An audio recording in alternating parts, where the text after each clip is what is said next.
Okay, this will, I'll convene the meeting of the zoning board of appeals. It's Tuesday, November 15th, 2022, virtual meeting via Zoom. And sitting as a zoning board of appeals are at present, Woody Chittick is chair, Dave McMorris vice chair, Lee Darst, Matt Watkins. We're missing Charlie Higginson, who's expected momentarily, and Mike Dickey. And also sitting in are Cassandra Thayer, clerk, and Alex Weisheit. Weisheit, yeah, it's a tough one. Weisheit, Thank you. who's a representative from KP Law Town Council. So we will, it's now 7:04, I guess. We'll open this up. I'm going to move the business part from the end to the beginning. We have 2 minutes to approve, one of which is on October 4th. And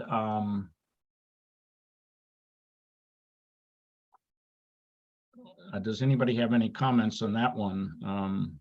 We had the hearings were Pescatori on 167 Sawyer, Patton 124 South Main, both of which I was recused from, or I recused myself. The third of which was 125 North Main Street, Lennon, and that was it. Hey, Mike Dickey has joined us. Okay, so that, are there any comments regarding the minutes from the 4th of October?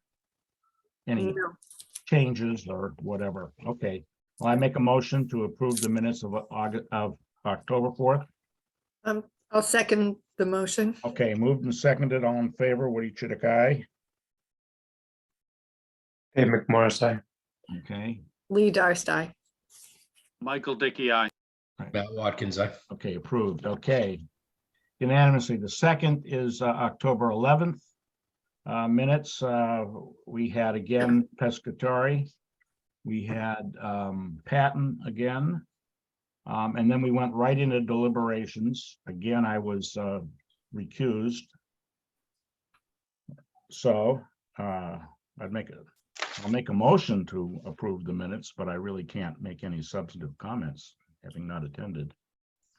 Second. Any discussion? No. All right, so I'll make a motion to approve the minutes of October 11th. Woody Chittick, aye. Dave McMorris, aye. Lee Darst, aye. Michael Dickey, aye. Matt Watkins, aye. Okay, approved unanimously. All right, well, let's go into the business of the board tonight. The first is a continuance, actually, from way back in February, March, I guess, for both a variance and a special permit, at least originally, filed by Joseph and Lily Sestito, seeking to raise an existing structure, a former general store, and rebuild a mixed-use building. So they're proposing to operate a general store on the first floor and to construct 2 apartments on the second floor. And originally it was, they were needing a variance regarding parking variances and a special permit regarding the mixed use structure. Do we have their attorney present? He's here. I'm going to promote him now. Okay.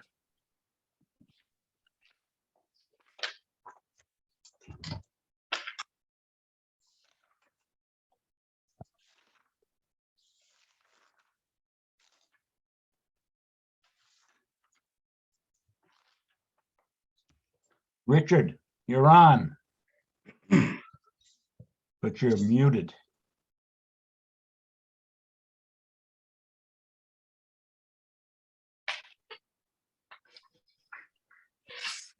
Richard, can you hear? Oh, there you Yeah. go.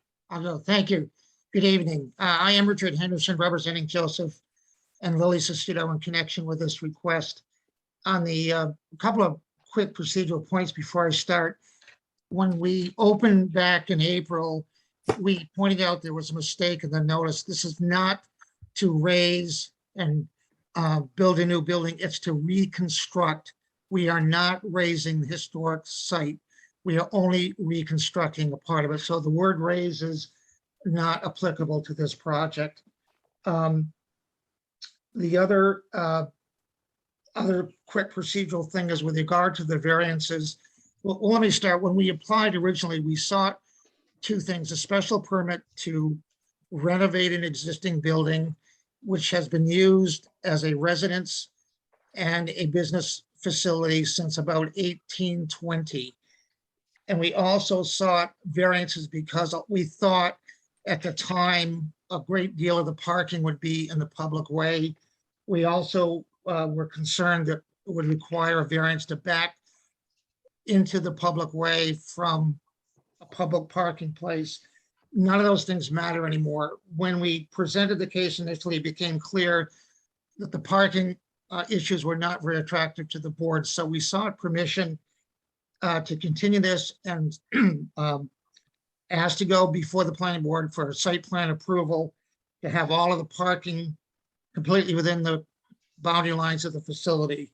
That was done, and a site plan was approved on the 28th of September this month.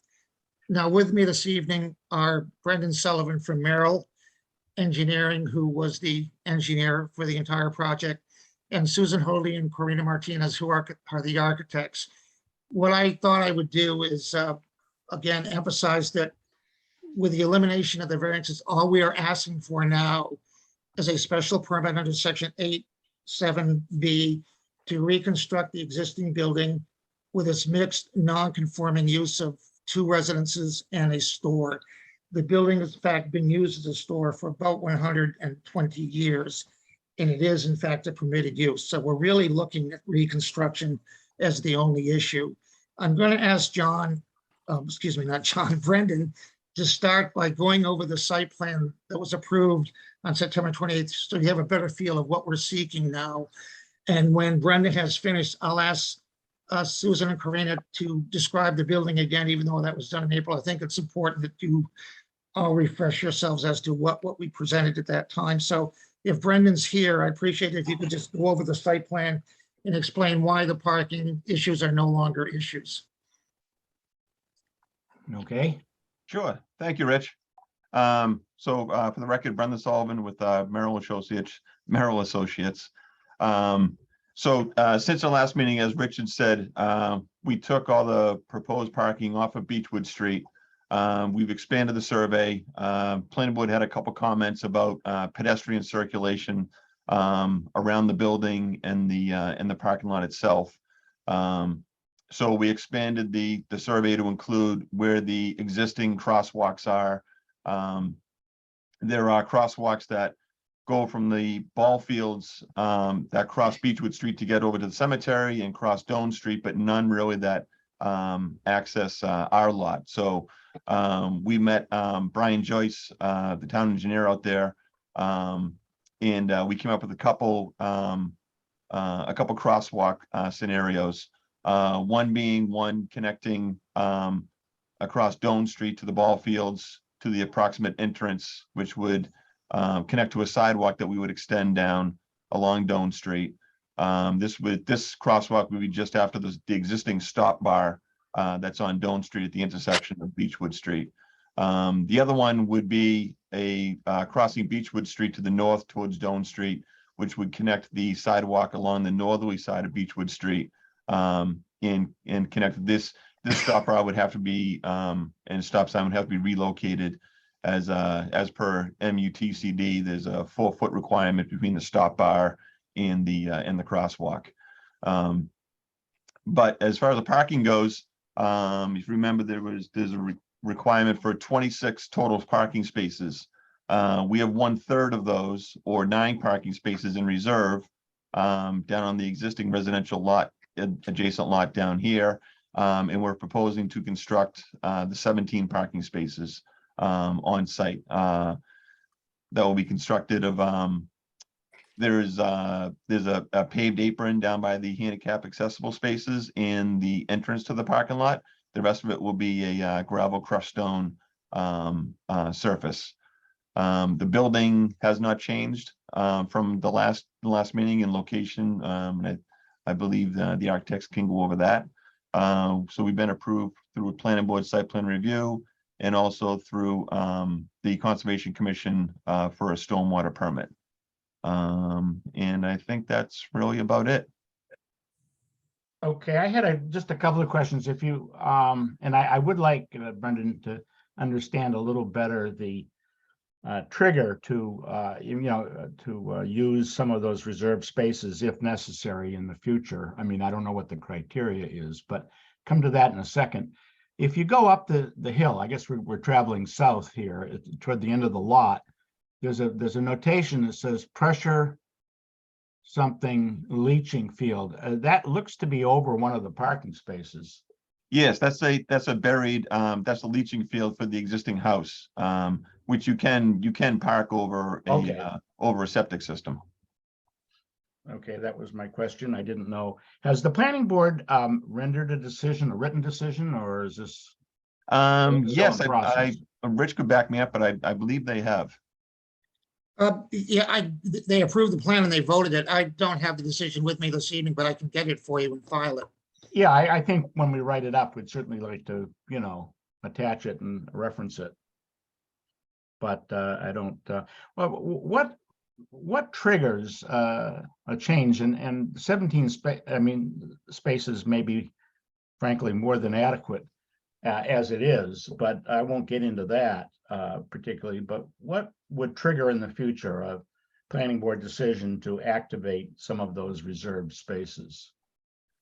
Well, go ahead, Rich. I mean, I would just assume that the adequacy of the 17 spots not being such that the site was safe would probably activate the additional, but we really don't expect all 17 spaces ever to be used at one time.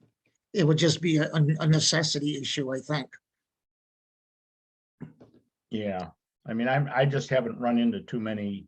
I mean, I've seen a couple of decisions that have reserved spaces, but again, they've remained reserved. So there will be some blasting going on here, right, to create those 17 spaces or not?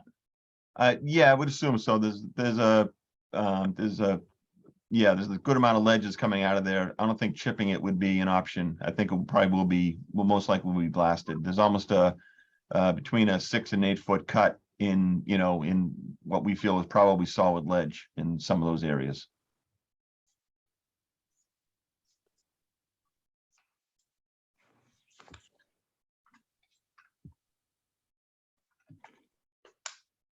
Okay, I'm unmuted. Wait a second. I think there may be a Charlie Higginson phone call coming in. I'm going to mute myself. Board, why don't you?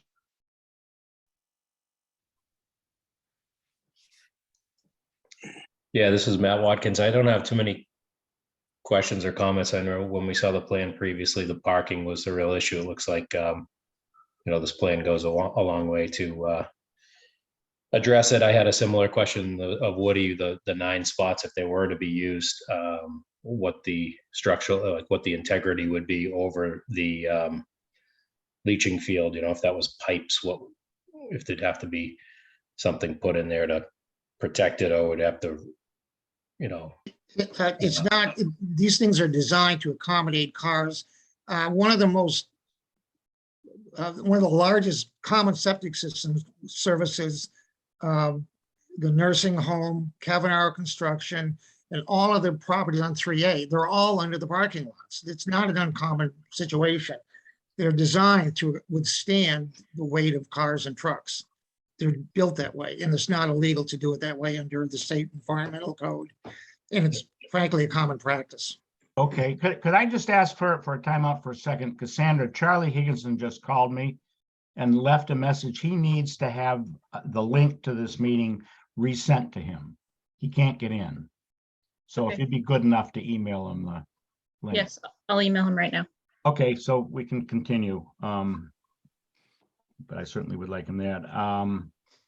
So this is allowed by right, being a downtown business district, right? Correct. Yes, the uses permitted, the multiple mixed uses permitted, yes, It requires a special permit, but that's right. it, I guess. And the fact that it may or may not have been used in the last couple of years doesn't particularly matter, I would assume, because a mixed use is allowed in the downtown business, either as new or as a. Yeah, and frankly, it was never abandoned. Lily and Joe bought this directly from the Brown family. There was someone occupying it almost up to the closing, and there was a small business being operated out of there. Since the Sestitos purchased it, we've been pursuing these permits almost entirely. So I don't, it wouldn't be abandoned anyway, but I don't think there's any evidence if it could be abandoned that occurred. There's been a diligent effort from the time it was acquired to get this done, and there was someone living and working in there at the time we acquired it. Okay. What other question, board, what else? I like the idea of, I think you've solved nicely the parking situation and avoided a kind of messy situation with the variance, so. And I also think adding the crosswalks, which was a joint effort between Sestitos and the town engineer, I think was another gesture. It makes it a nicer site and a safer site for people who come from the ballpark to the store. I agree. What other questions or comments does the board have?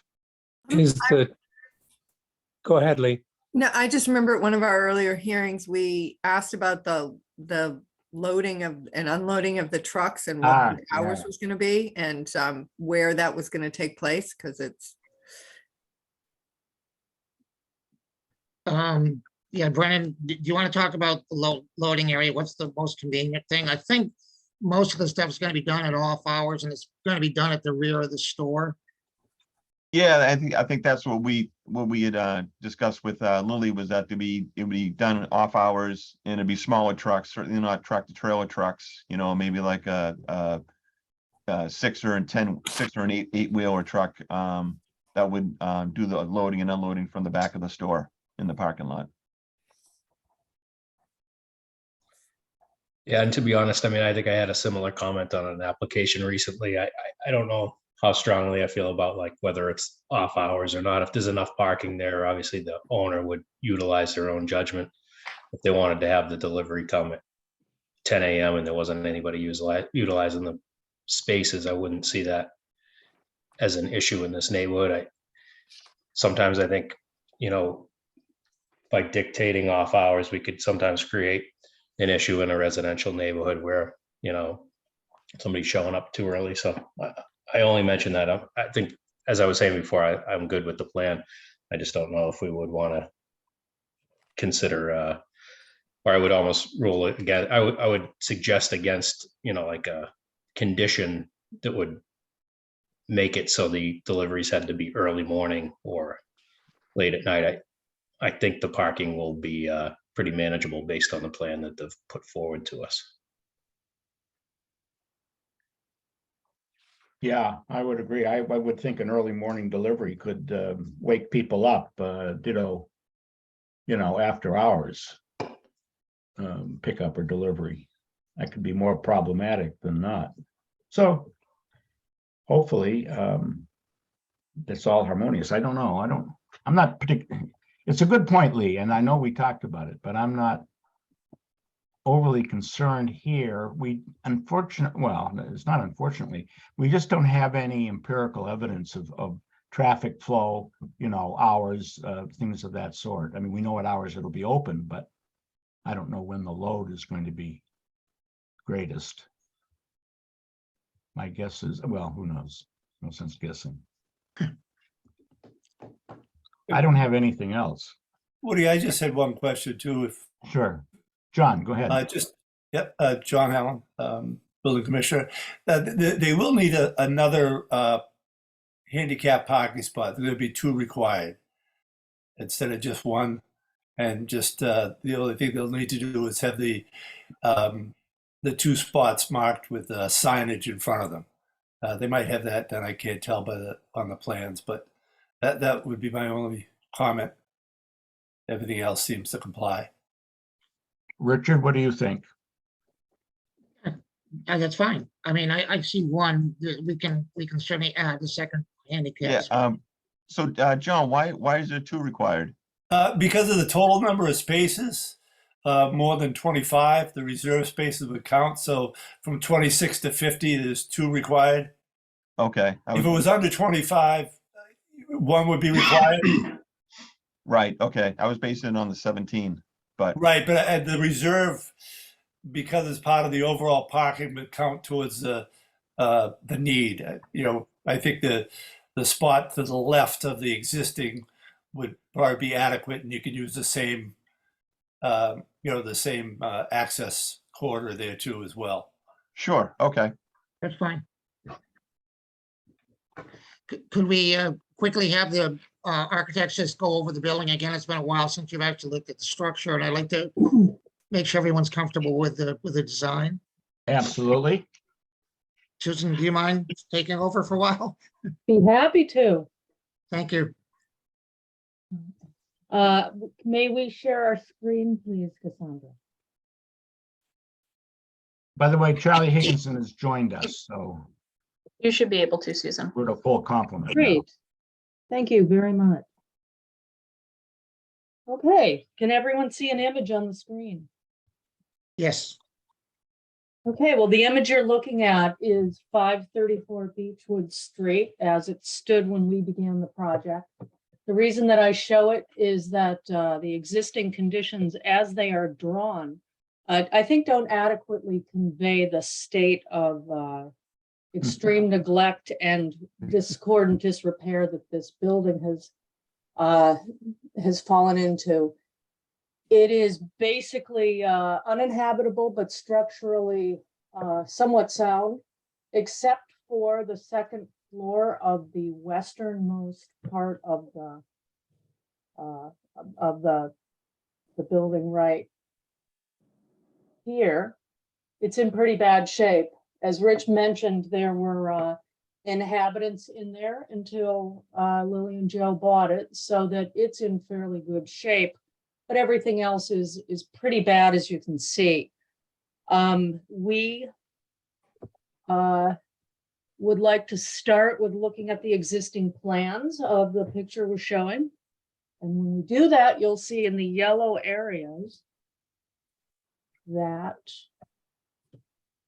part of the building is actually in the setback, so it's existing non-conforming, and that's shown in yellow. Can everyone see the EX1 drawing up on the screen? Mm-hmm. Good. Okay, so that yellow space is the area that's in the setback. We'd like to now show you what we are proposing. Here's a plan of what we're proposing. You'll see that we're largely using the existing footprint, but going up. And in order to do so, what it results in is on the first floor. Karina, if you could move the mouse around, and we'll give a quick tour to remind everyone that JJ's will be occupied on the east side of the building, and then it will gradually transition into the general store, which is a nice open area with a cash wrap in the center and a nice big welcoming entry right off of the street. When you go up into this area here, you will see that that is the entry to the apartments that are above. And when you get up to the apartments, on the second floor, you will see 2 different units. They are basically sort of efficiency style units with a staircase up to a sleeping loft. And as you move eastward back toward the ball field in the plan, you will see that there is the second floor that we are adding with a cupola on the top of JJ's. And I will show you what that looks like in the elevation. So this is, if you look at the upper right-hand Drawing, you will see the north elevation. This is the main one that you see right off of Beechwood Street. You'll see that it picks right up on the existing massing of the old barn connector and general store massing, with the addition of, or really replacement of, those dilapidated lean-to structures into a nice cohesive entry for JJ's with a cupola on top. The barn will be kept more or less as is, rebuilt as needed. And then a unified window program will go into the rest of the building as you move west. As you go below the drawing I just talked about, you'll see the east elevation. This is what you'll see from the ball field.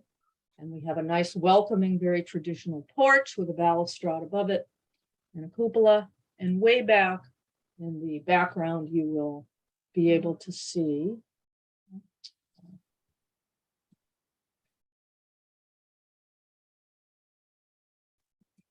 this is set. You will be able to see the additional construction of the apartment that is going on the footprint that is above the existing. If you look at the west elevation, which is up in the upper left-hand corner, that's essentially the back of the building. That's on the Church Street side. And what you'll see is that even though it's all in yellow, because it is all in the setback, we will show you what that means to the metrics once we get to the numbers and what that means to how much we're increasing the nonconformity. So the most compelling numbers, I think, are in the third box, the building volume and comparison box. The existing structure by right is growing. It's 41% increase in the by right area. But the volume inside of the setback has actually been reduced in our plan by 8.3 cubic feet, which we're pretty happy about. So that basically tells the story of the building. I could go into more detail, but in the interest of avoiding being redundant, I'll leave it there and ask if there's any more detailed questions that everybody'd like to ask. Just a quick comment. I think the intrusion of the non-conforming is reduced, or in the setback is reduced by 8.3%, not by 8.3 feet, right? Or am I wrong? No, You you're were right. Sorry. Thanks for the correction, Okay, Rich. okay. Thank you. Yeah, that's important. No, I think it looks good. It's going to be certainly a benefit over what's there today. And just hope that there are a lot of people going to the ball field and whatever. Is JJ's going to be open year round in contrast to the highway JJ's or not? Lily, can you answer that? Well, would like to have it open year round. I think we have to kind of wait and see what happens. Traffic You know, is, probably reduced hours. We have to play it out and see. Yeah. no, it's not a requirement. I don't think in any decision we make. I was just curious. If we can, we will. If we, Yeah, would like to keep it open year round if possible. if people like ice cream that much in the wintertime, definitely. Yep. It's New England. Yeah, right? Mhm. Exactly. Yeah. Okay, other questions? Charlie, do you have anything?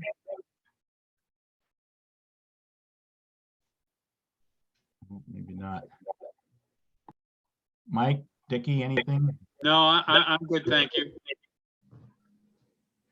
Okay, do we have anybody in the audience, Cassandra, who is waiting to speak or ask questions? I don't believe so. Nobody has put anything into the Q&A and nobody in the audience has their hands raised. Okay, so where I'm left with this is that except for the planning board decision, which I certainly would like to see when it's available, and we could render a decision and incorporate that, you know, as part of the findings or evidence, but I grant that they have the jurisdiction in this regard, but it would be just useful to consolidate it. So if you could do that, if it's not available, we could wait a little bit for a decision. Otherwise, we'll try to proceed apace if it's approved by the board. Okay, well, any last questions? Otherwise, we'll, and you guys all know what the procedure is really with this zoning board, which is to continue the hearing until the next meeting, which is December 6th. So it's not a whole month for a review of a draft and a decision at that point. As opposed to closing the hearing right now, just in the event that I don't expect anything but, well, except for the planning board data that we could accommodate. So I would make a motion to continue the hearing until December 6th, at which time later on this evening, we'll make an assignment for a draft decision. Seconded. Okay, moved and seconded. All in favor, Woody Chidick, aye. Dave McMorris, aye. Anybody else? Lee Darcey. There you go. Michael Dickey, aye. Matt Watkins, aye. Charlie? I won't vote on this. Okay. Yeah, came in late. All right. Well, let's move to the second one, and we have the same legal representative. By the way, thank you very much for your time on that. It was greatly appreciated. Okay, well, thanks for making the changes that you did, all of you. So now we move to 508 Chief Justice Cushing Highway. Again, another situation that's been before us for almost a year and a half.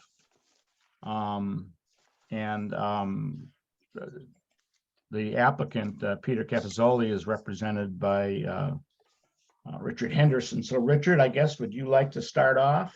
I would. Also, Brennan Sullivan from Merrill Engineering is also working with me on this project as well. So I guess I've been bombing everyone with opinion letters or I guess information letters, because it's actually been since November 2nd, 2021, since we last appeared before you.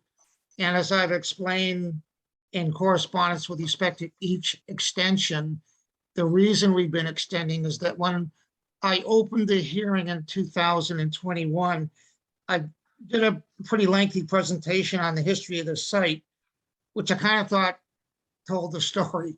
And I'll get back into that in a second. But after I made my presentation about how environmentally unsound the site was prior to Peter's construction, the water department said, and where they were represented at the time, I believe by Mrs. Jenkinson, possibly John Steinmetz, I can't remember who was there, that they kind of wanted to be able to make some suggestions or comments if, and they weren't making any recommendations. They just said, if this board deemed it appropriate to grant Peter's request, they wanted to be able to have some say.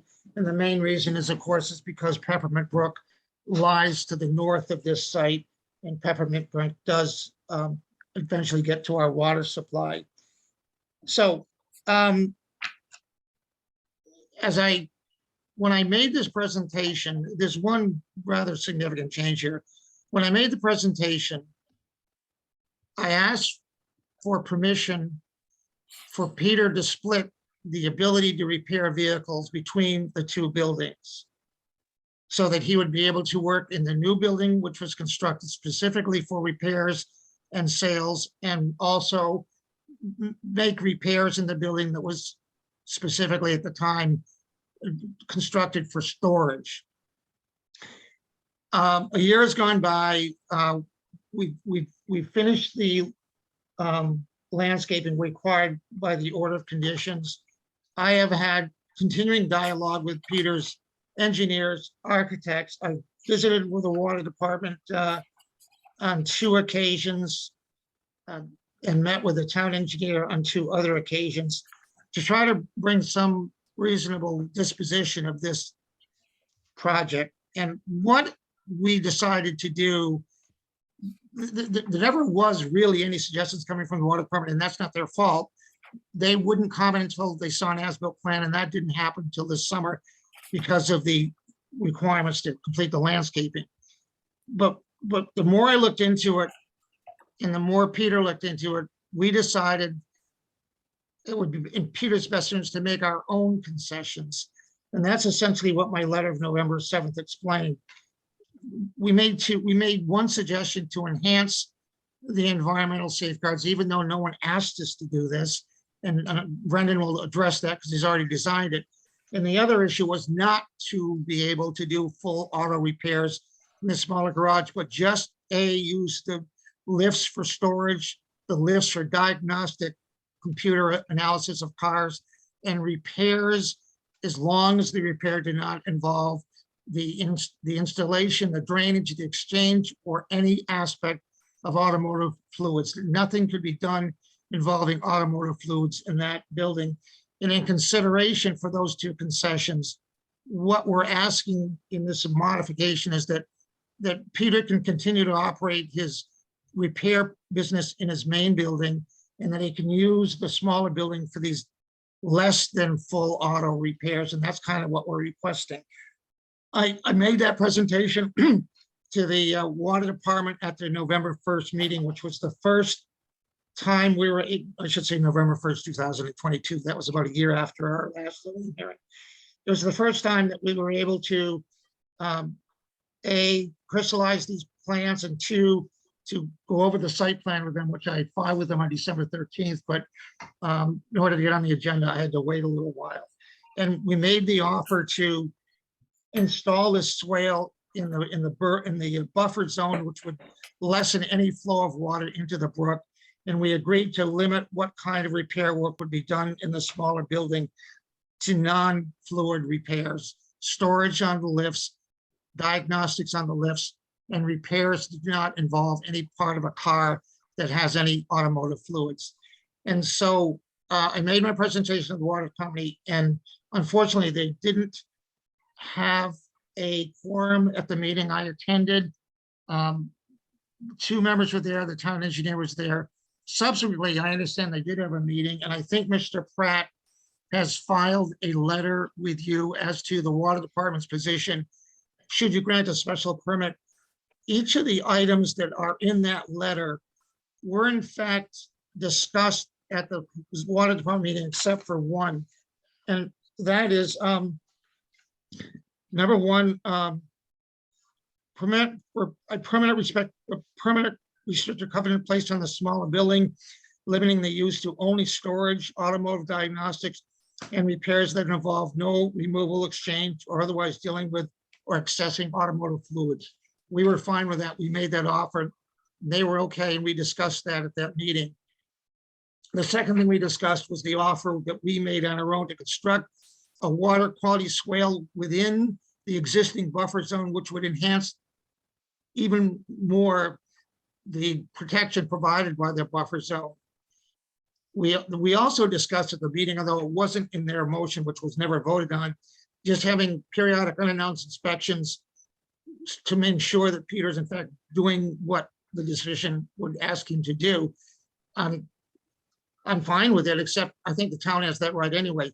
The one thing that we did not discuss on November 1st, which is a condition the water department now is putting in their letter, is that Peter would be responsible for water quality testing at least twice a year at his expense.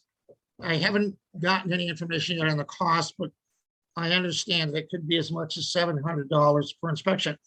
I don't have a problem with inspection. Here's the issue. Many years ago, I represented the Cook estate when they, or Abbott Development and subsequent Cook LLC, that developed the Cook estate at the corner of Sawyer Street and Route 3A. During the course of that project, a vernal pool at the intersection of Sawyer Street and 3A became contaminated with salt and sand. And the allegation was that the construction by the Abbott people and then Cook LLC were responsible. Well, it turns out when it was all investigated that the sand and salt came from the Massachusetts Department of Highways and the town of Cohasset Department of Public Works plowing the streets in the winter, and the sand and the salt was what contaminated the vernal pool, not the construction of the Cook estate. I'm fine with Peter being investigated, but I want there to be some safeguard against his being responsible for things done by Mass Highway or somebody else plowing on 3A, because this brook goes from Old Pasture Road down to Peter's Place, under Route 3A, and to eventually the reservoir. I don't know if in fact there's some contaminant in the water, how you can determine it's really the fault of Cohasset Imports. I say that for a couple reasons. One is, again, if you look at my presentation, which I'll go over again from 11 to 2021, this was a site from 1933 to 2017, had no functioning septic system, had no functioning draining system, and had no automotive collection safeguards. After spending several $1 million, it has a Title V system. It has an underground storage collection system, so both buildings, any automotive fluids do not go out. They go down into a tank. The tank gets pumped. It has an order of conditions. It has a drainage system, and it has a buffer zone, all at Peter's expense. And finally, the things that I'm asking for Peter to do in the building, there's no fluid involved. I mean, if there was fluid involved, it would go into the collection system. So I'm fine with the inspections, but there's got to be some degree of fairness, impartiality, and good sound judgment when the results come in as to whether or not this has anything to do with Cohasset Imports. It seems that I've been through this once before. I had a client spend a ton of dough to find out that the town were the ones responsible for the dirt. So I just want to make sure that if this is fair, impartial, and done well, and they test upstream, so if there's a contaminant coming into Peter's area, we know about that, then it's fair. But that one condition wasn't discussed with the water department. We didn't advance it. If they want it, I understand. I just want to make sure that there's a fair, impartial, and equitable administration of the test results, and that Peter's given a fair hearing before someone does something dramatic. Well, Richard, I presume that you're prepared or will be prepared to submit to us some draft language that we could consider. That Absolutely. I mean, I'm willing to abide by, I should really confer with Peter. I'm willing to abide by these conditions, and I'm happy to prepare the language and make some suggestions that I think will be fair and acceptable to your board and also the Water Commission. Okay. I mean, this is a topic, but I would certainly be open as a party of one to seeing the draft language, and if you could get it to us before our next hearing, all the better, because we could then, if we had any issues, we could ask you about them. That's fine. No, I'm happy to. Yeah, because Woody, I think, like you say, it's one topic, right? I think we've waited a long time for this landscape plan to be implemented. And I think we'll put a lot of focus on the water company, the water department's opinion of how to protect Exactly. Peppermint Brook, which is an important component, and we put a lot of stock in there. Opinion, but the other piece of it is I guess what we're being asked to modify the decision to essentially double what we approved as far as lifts. So I want to make sure, Yeah. we don't lose the No, forest I here know. amongst the trees. But I guess the new proposal tonight, if I understand it, is that they would have 2 lifts operating in each building, whereas the initial was that the smaller building closest to the brook would only be used for storage, period. Let me qualify lifts. that. If you read my correspondence, the November 7th letter, it specifically said that the original request was to use a lift in the smaller building for all automotive repairs. We're waiving that. We're not asking for that anymore. We're Are you asking- talking about the 2017 decision, Richard? No, I'm talking about my letter of the 7th of November.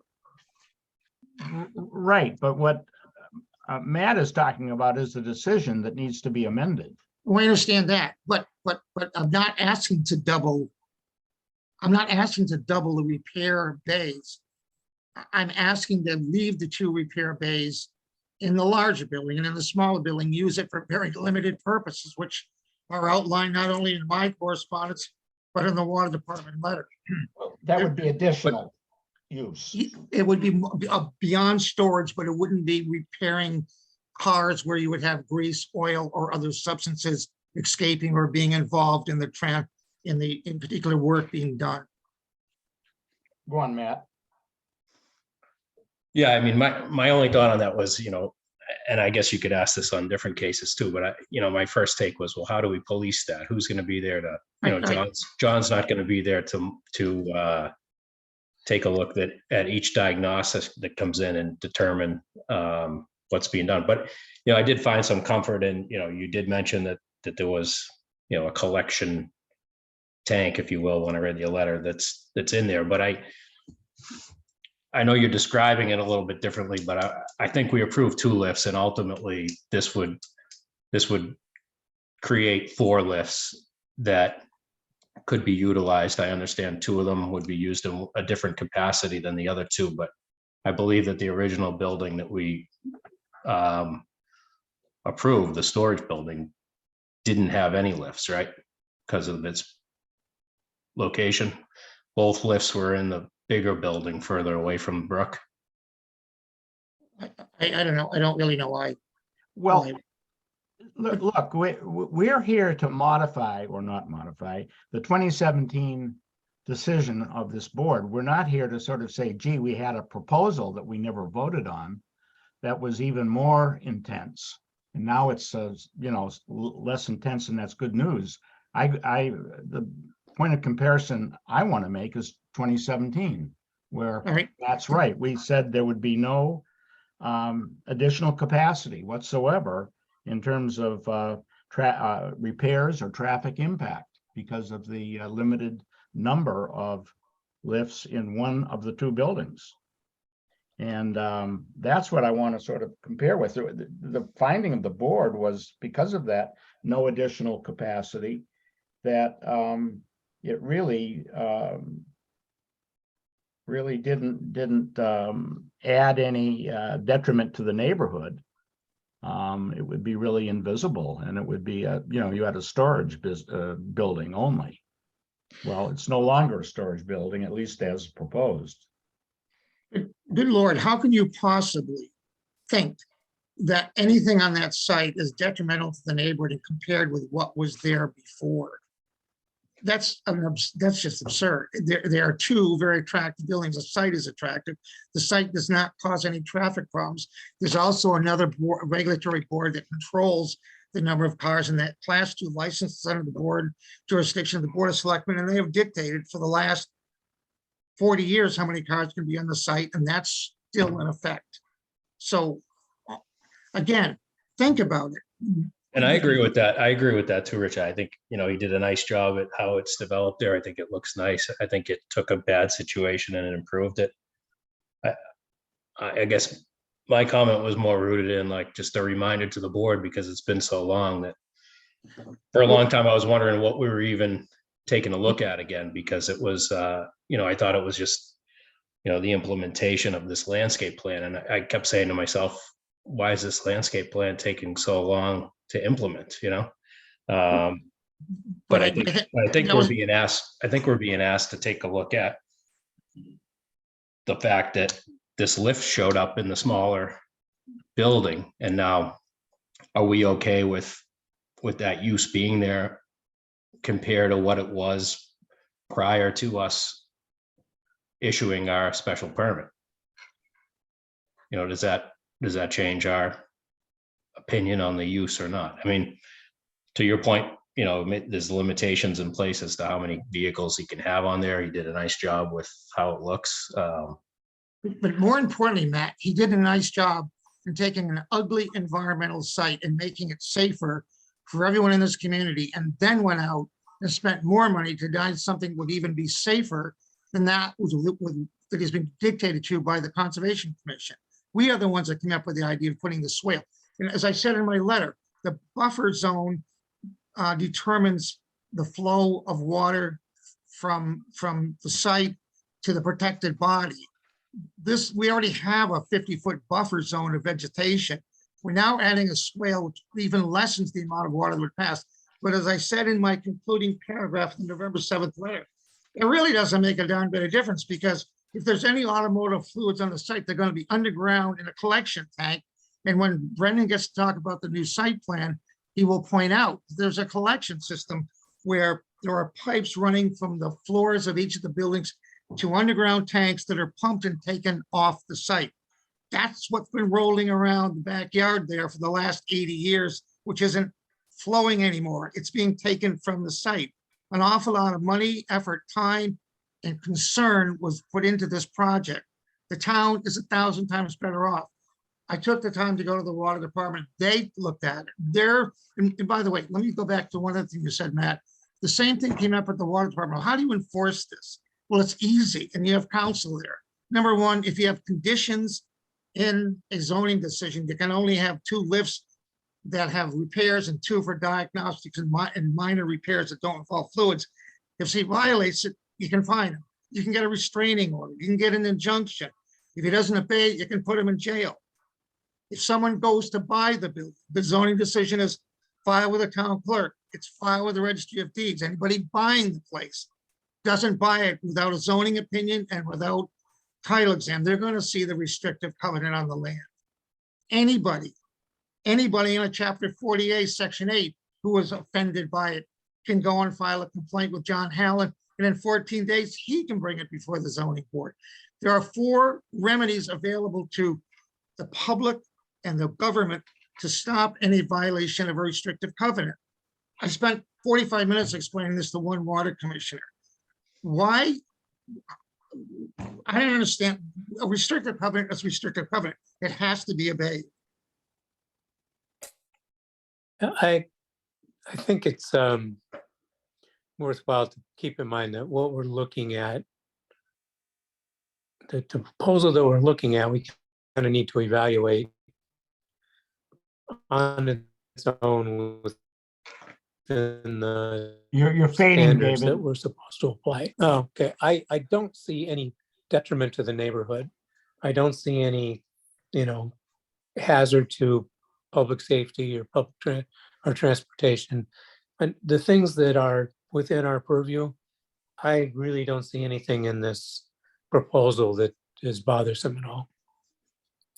Well, I've got one issue I'd like to at least throw out there, and that is that it's been a long time, obviously, as we've heard, since we've had an active hearing session. We've had a lot of continuances. This is in a residential district, in the RB district, and I wonder if the neighbors have been adequately informed about the increase in usage. We haven't heard from any neighbors. Maybe that's very good news. Maybe it's because they are somewhat unaware of the intensification, be it minor or major. And I don't know, do we need a kind of a change in use or expansion of use, kind of refiling? I mean, it's gone from a storage building to a repair and diagnostic. I mean, minor repair, fine, but it's being used in a different fashion. And it was cited in our 2017 decision that there would be no increase in use, and consequently it was deemed acceptable in this residential district. I'm not saying it's unacceptable. I'm just wondering if the citizenry has had an opportunity to look at this and opine. I throw it out, not as a requirement, but I don't know if the board would buy into that argument or say as much ado about nothing. Well, a couple of things. Number one, the hearing was properly noticed. The nature of the request was clear. I think this is less offensive. Every continuance has been a matter of public record. Every one of them has been requested in writing, and everyone has appeared on an agenda since since December of 2021. So I don't see how in any way people have been deprived of adequate notice. It was noticed, it was continued in writing, it was continued in writing with reasons in most cases, and it was published on the agenda every time it was continued. And again, this site, not the buildings, the site, 508 Chief Justice Cushing Highway has been a piece of property on which automotive repairs, sales, body work, sale of gasoline, petroleum products has gone on for 90 years. We asked for permission to use both buildings. He was given permission to use the lifts, by the way, in the storage building. I put that in my letter as well, because when they tore down the original old building, the 80-year-old building, the only building on the site was the storage building, and they allowed him to have the lifts do repair work while they were doing the construction. It wasn't done arbitrarily or offensively. It was done only after permission was sought. And again, the last paragraph of my letter, I emphasize again, you can have 1,000 swales, 1,000 buffer zones, but if nothing is coming out of either building, it's hardly a hazardous waste problem to the water department or the community in any way. It's 10 times better than it ever was all those years when they were selling gasoline, petroleum products. There was a body shop there. There was a convenient, I put the history in record last time. This is a vast improvement, and it's a vast improvement to the environmental condition of the site, a site which has been used for automotive work for 90 years. Yeah, nobody's talking about taking away the repair business 100% or changing that. We're talking about, is there an intensification, and is it possible that it will be more detrimental to the neighborhood or not? That was not considered in 2017 because it wasn't before the board. I have I guess, a question or clarification. The neighbor that's closest to the smaller building that's in question, doesn't no building show on the site plan? Is that because it's so far away that it's outside the range of the site plan? Well, it's the McNulty property, and by the way, there's a storage barn for cars on that site. But it is the McNulty property. It was James Tire's property before that. I guess my question is, how far the building on the McNulty property that's closest to this property is the car storage barn, isn't it? Yes, it is. I just. Okay, and do you know how far that is from the storage building on this property? Brendan?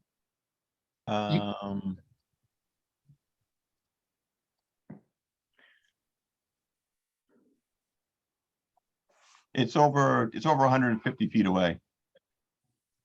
The new John McNulty did construct a new garage on his site. And it's about 150, 160 feet away, at least from that property line. Okay, thanks. Just had one point too, Woody, for clarification. If John, go ahead. just, I guess to kind of two things, Brenda might be able to answer. One, what are the elevations of the two different buildings? Are they different, the same? Do they both have flood vents? And then two, it just, I think the kind of, we do have to come to a conclusion from my part is to, what are we classifying the building as? Is it going to be storage, or is it going to be, S1 or S2? It's either yes or no. A partial S1 or repair garage is the same. It's already made into toast, if you will. We have to, it does become tough to clarify it. So if the board, whatever relief they're willing to grant that it should be clear, it's either a repair garage or it's not. And if it's a repair garage, does this impact sprinklers? No, well, they can get some relief from that if we know which one it is with the size of the building, so they'll be able to get with an exemption get relief. So that I think we could conquer. We just need to identify it. Sure. So the new garage, the main facility is elevation 60. The storage facility, the secondary building is elevation 59. The floodplain through there is about elevation 62. So both of them are in the floodplain and both of them have adequate flood vents. Okay, so again, there's a 7-foot difference between the two? No. 1 foot. The front building is 60. Okay, The front one's 60, the back one is 59, 59. oh, 59, I thought you said 69, I'm sorry. No.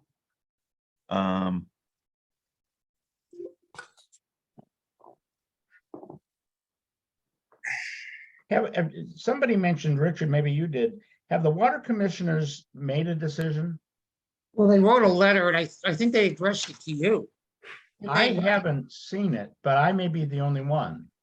Okay. Has anybody else now, on this board seen it? No, I didn't see a letter. I saw the reference to the vote in Richard's letter saying, that they didn't have a quorum, but Yeah, let me explain. I wasn't, this, they apparently had in subsequent meeting. I wasn't invited, but I don't want to mislead anybody. Let me tell you, I'll read you the letter very slowly. It's addressed to Woody. It's dated the 13th of November, 2022. And dear Mr. Chittick, the Cohasset Board of Water Commissioners wishes to inform the ZBA of our ongoing concerns regarding the 508 Chief Justice Cushing Highway, otherwise known as Cohasset Imports. As a board, one of our most vital missions is to protect the town's drinking water supply. As you may know, 508 CJC lies within the Watershed Protection District and district lies within a more restrictive zone A of Lily Pond. Upon information and belief, Cohasset Imports is utilizing both buildings on the property as a motor vehicle repair garage, although only one larger building is permitted for this use. The smaller building closest to Peppermint Brook, a first order headwaters tributary to Lily Pond, is currently permitted as a utility building and was originally intended to be storage as stated by the property owner.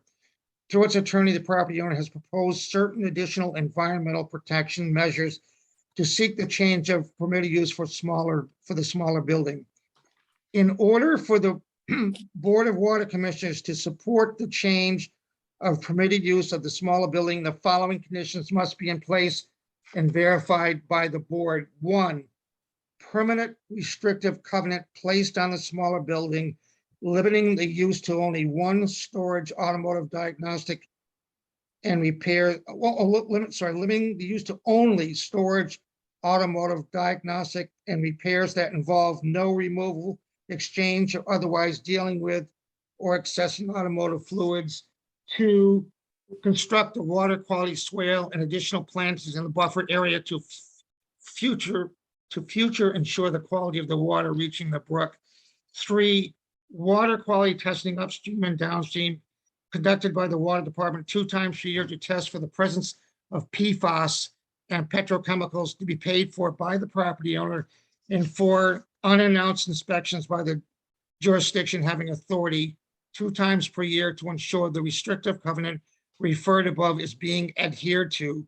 Without these additional environmental protection measures listed in place, the Board of Water Commissioners will not support the change in the permitted use of the smaller building. We've already, 3 of the 4 conditions we already agreed to at their meeting, the November 2nd meeting. The condition about testing was never discussed. It must have come up at a subsequent meeting, and I'm assuming those 4 conditions therefore were voted by the board at their 2nd meeting. Again, I wasn't invited. I didn't know about it. I got the letter Sunday night, and it's addressed to Woody, not to me, but they seem to be saying, yes, they have a responsibility. Yes, they're aware that we're asking for this and that they would support such a change only if these 4 conditions were met. We've already agreed to abide by those 4 conditions.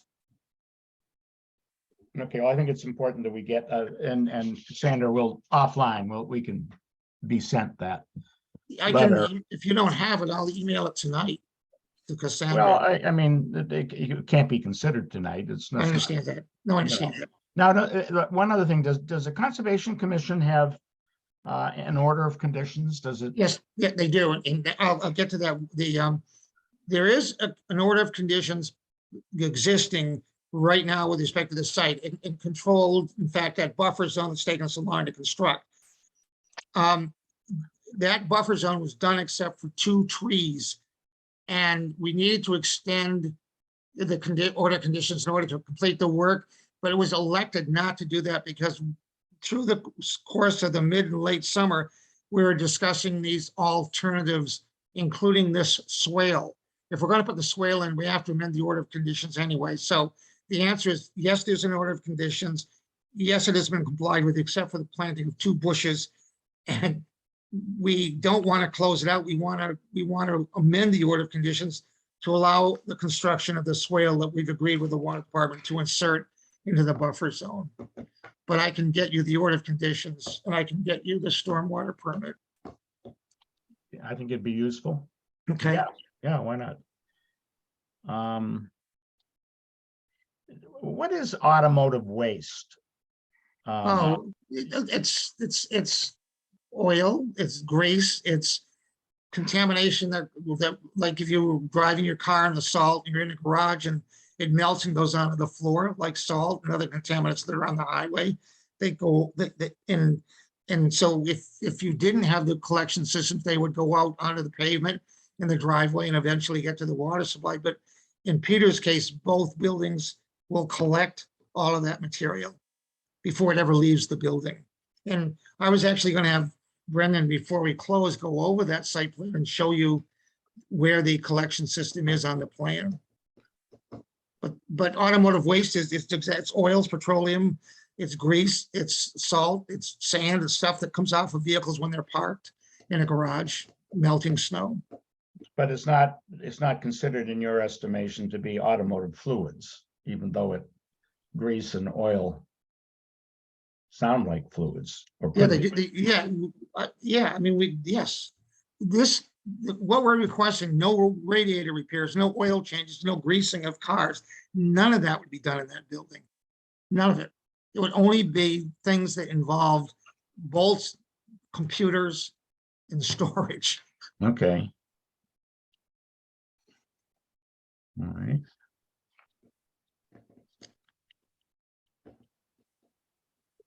What more do we need for to consider here? I still am a little bit concerned about an intensification or an increase in use. And I guess the public, Richard has said, has had adequate notice of a change or modification, if you will, proposed modification of the 2017. Do we want to put it, do we think that we have enough information to deal with restrictions on the use of a number of lifts? For the board? Next, I don't see anything in this that bothers me as far as our jurisdiction goes, but I do think that the water department's concerns have to be, foremost in our zoning decision. So if they have conditions that they're willing to agree to, I'm happy to see them cut and pasted right into our decision. Who else? Mike, Matt, Lee?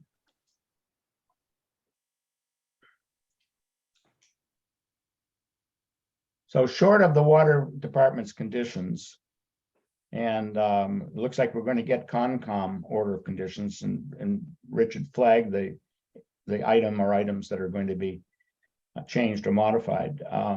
With that exception, do we have enough information? I mean, I would propose that we continue the hearing anyway, but is there more that we would like from the applicant before we draft a decision? We probably should get a copy of, or is that what this exhibit is at the end? I was going to say copy of the system that contains that in the garage, the one that Brendan was gonna. The fluid retention or whatever you want to call it, capture system. Yeah. Brendan, why don't you take us quickly through that? We don't need a. Sure. I believe it's on the it's on the as-built plan.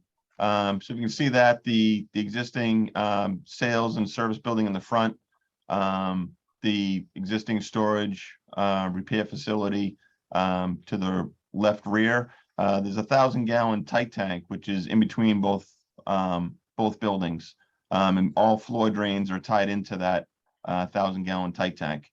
So that's really about it. It's not within the buildings themselves. It's out in the parking lot in the back, underground with a manhole cover access. And as I said, all the floor drains are on both buildings are tied into that 1,000-gallon tight tank.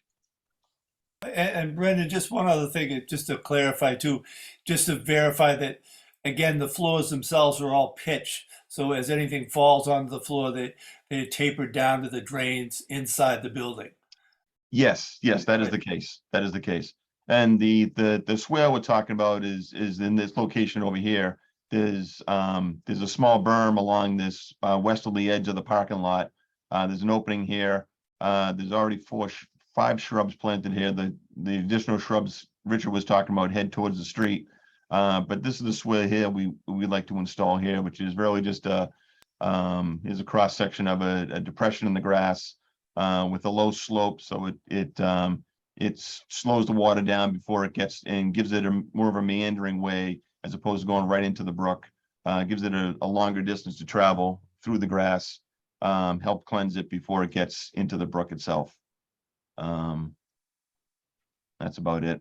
Okay, and I would guess, Richard and others, that you've basically said there will be no, or can be no increase in cars in this property short of going to the select board and asking for a change in the license. That is correct. It's been capacity. under their control ever since Peter bought the property. It's called Class 2 licensing, and it's totally under the Board of Selectmen. It includes not only licensing, but the number of vehicles that can be on a property in connection with that license. Okay, I would like again submitted to us a copy of the current license, just so we have a record of that. Right? Yep, I can do that. I would And then presume. as a quick follow-up, that tight tank is something that like a Clean Harbors type company would come in with like a back truck to periodically suck out the manhole, if you will. Is that how it's? Yeah, I would assume so. Sure, it has some sort of an alarm system on it. That when it gets up to a certain level, then it has to be pumped. But it's not, it's not a septic hall or it'd be a industrial waste pumping.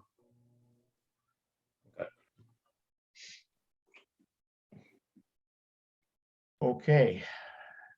Anybody waiting in line out there, Cassandra? Yes, Lee Jenkins from the Water Commission has their hand raised, so I will promote her. Okay, great.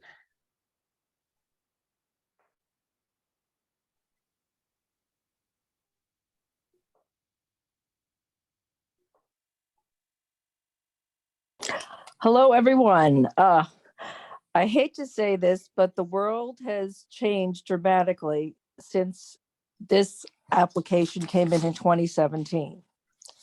We have now added a new word to our vocabulary, PFAS.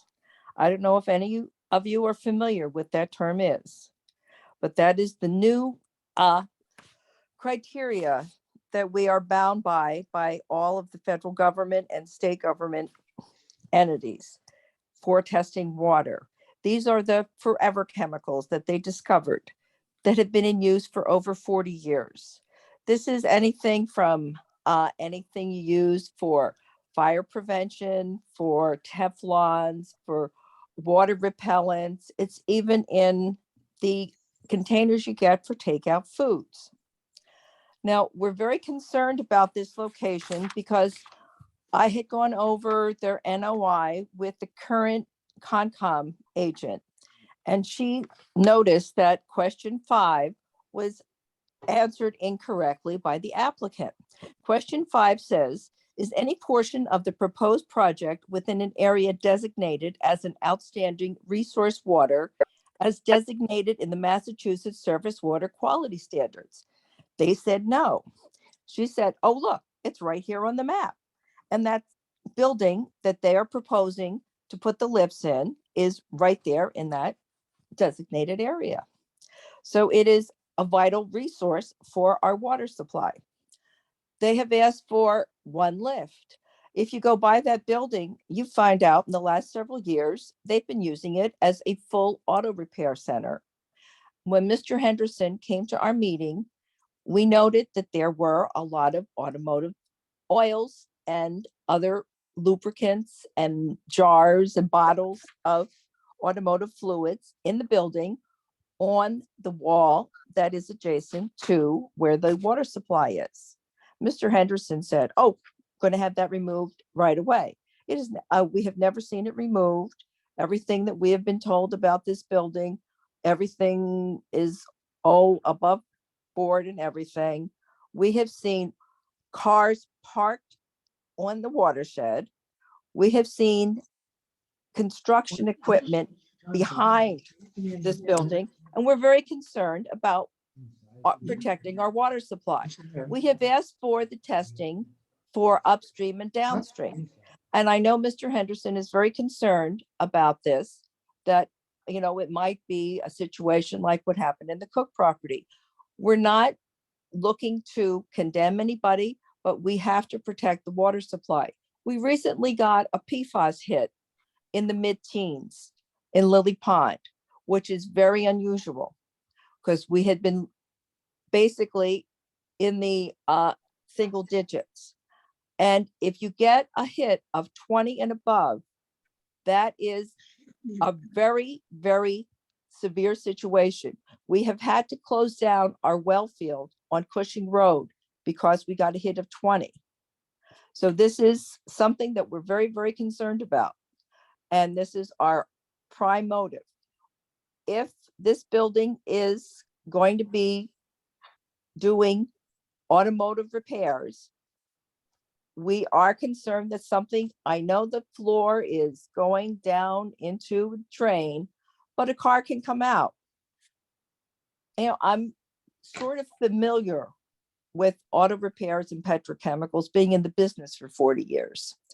So we have to be cognizant of why these tests are extremely necessary. So if we get a hit, we can work on it right away and save our water supply, because if we get shut down, we are in a dire situation.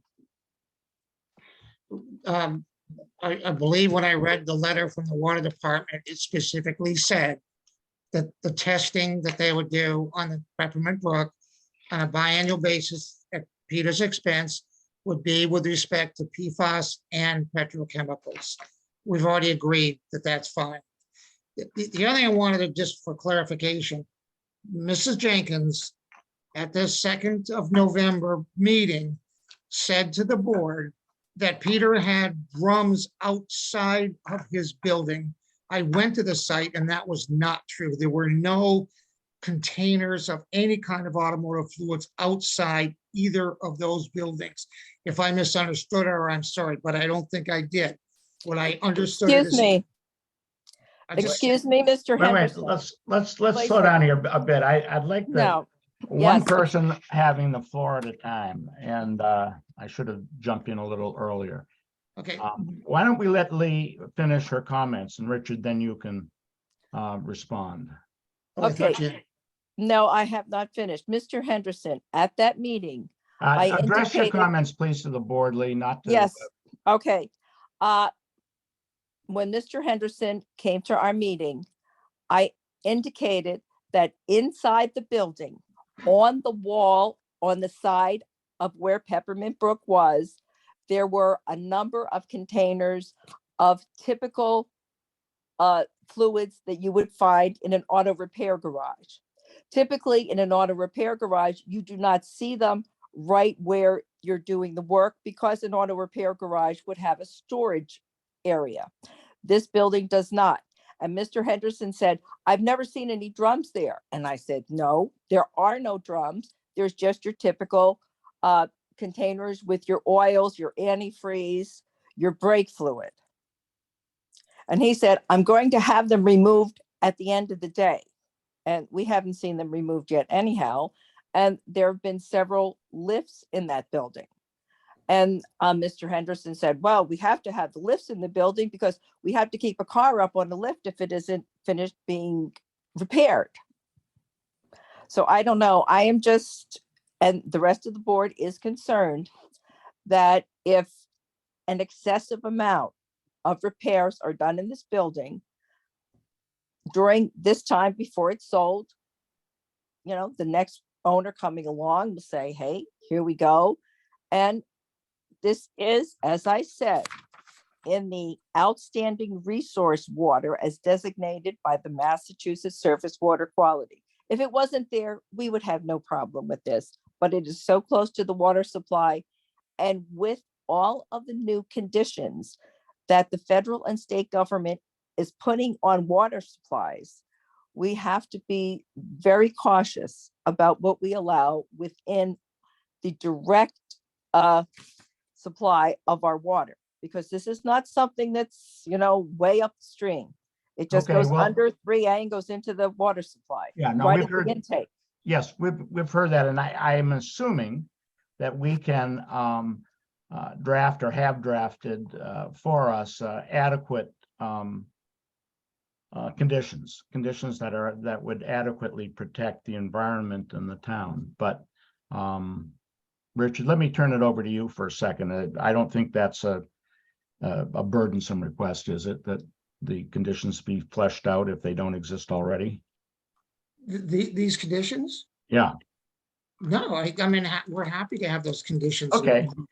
But can I just, for the record, like to explain, when I went to that meeting, if I misunderstood Mrs. Jenkins, I apologize. But what I thought she said was that there were drums of materials stored outside the building. Okay, but I she immediately said she didn't say that, so. I why don't we understand that, accept but I don't want you to, Face value. I understand that. It's And I just understand that. why don't we assume it was a misunderstanding? That's all I wanted, that's all I want to say. Thank you. Thanks. But to be clear, you know, to be clear, if there's drums inside the building, which I believe there are, then, you know, like our conditions that would prevent the type of activities of oil changes, fluid changes, They would couldn't be in the building. would necessitate the removal of those drums and have them Correct. moved to the main building. Right, there'd be no oils or petrochemicals of any kind in the other building. That is correct. We would Okay, agree with that. all right, good. Just in addition to that, Woody, too, there's also if there's any storage of any other gas chemicals or any torch material, those type of, you know, it's not just fluids, but it could be gas. You know, they obviously have, you know, it could be something, again, gas for running a torch or, you know, anything of that type of repair. Is that type of repair No, anticipated in this space or not? No, it is not. Well, I just want to caution, we did, you know, see that upon a couple of reviews. You know, I did see gas tanks in there, not gasoline, but gas for What you're talking about, welding and propane those type tanks? of things. So I just want to make sure Yeah. that that's in with the list of what's going to be removed. Okay, Right, so it would be propane and oxygen tanks that allow you to use torches. Yes, you know, Yes, that's anything fine. that type of. Absolutely fine. okay, great. Well, actually, I would suggest, was there anybody else, by the way, waiting in line, Cassandra? No, that's all. Richard, why don't you, I would suggest that you and John and Brendan or whomever you'd like to sit down and make a more extensive list of things that will not be in that building. Or outside it for that matter. And that can be incorporated into a draft decision. Okay, I will, I'll work with Peter to get the list. I'll then review it with John Hallen and Brendan. Before when I send over draft conditions, I'll incorporate that list as well. Okay, and those conditions we can review at our next hearing. I don't think we can really do it tonight. Oh, no, I understand completely. I don't know why you didn't get this letter. As I say, it's addressed to you, but Well, I'll it make was sure written that- Sunday night and it's now Tuesday. I mean, yeah, you're right. I guess You know, that's, you're I mean- right. goodness. Well, people do email letters. That's how I got it. So in any event, I will make sure that Cassandra has it in the morning, so she can Okay. disseminate it. Thank you. Okay. Well, board, other data requests or other, I'm really interested, I think at this point, I think we should be in data, more data we need. And if not available to us now, it can come to us in the course of the next week or so. And it can be, we can deal with whether we'll have a draft or wait and incorporate all that into a discussion next time around in December 6th and draft after that. Because we still haven't seen the ComCom yet. I mean, I know it exists. I'm not doubting that it exists, but we haven't seen it. So it's really hard to discuss any of the overlaps or impacts it might have. So, but we're getting there. I mean, I think we're a lot closer than we were a couple of months ago. Woody, could I just make one suggestion to just, Sure, please. Richard could submit the information to Cassandra. That way it could be, we could kind of log it in and then get it to you guys. That way we don't lose anything if it goes directly to one of the members or. Oh, yeah. Yeah, no, That could be, I thought that was understood, but I'm glad you bring it up. yep. Just That's what I do with all of it, Chair. I think. Well, the- whatever. We don't have to, I mean, there's an awful lot of data and memos and things going around in this, so we'll continue to assemble it, and I think we'll be much better prepared on the 6th of December to, we will have read it, digested it, and if there are lingering questions, we can ask them then. But unless the board wishes to continue on this, I think we need to have more information in hand and be comforted, that we have a comprehensive list or description of what is and isn't allowed. Okay? Yep. Anybody object? Otherwise, I would make a motion to continue this hearing until December 6th and certainly invite all the information that we've talked about tonight. Okay, I've made a motion. I'll second. Moved and seconded. Woody Chidick, aye. Dave McMorris, aye. Lee Darcey. Michael Dickey, aye. Everybody, who didn't we hear from? Dave? That maybe? was Matt. I accidentally just sent him to an attendee, so I have to bring him back. Oh, rats. Lee, did you comment? Sorry, or Matt. Did you vote? Yeah. I vote.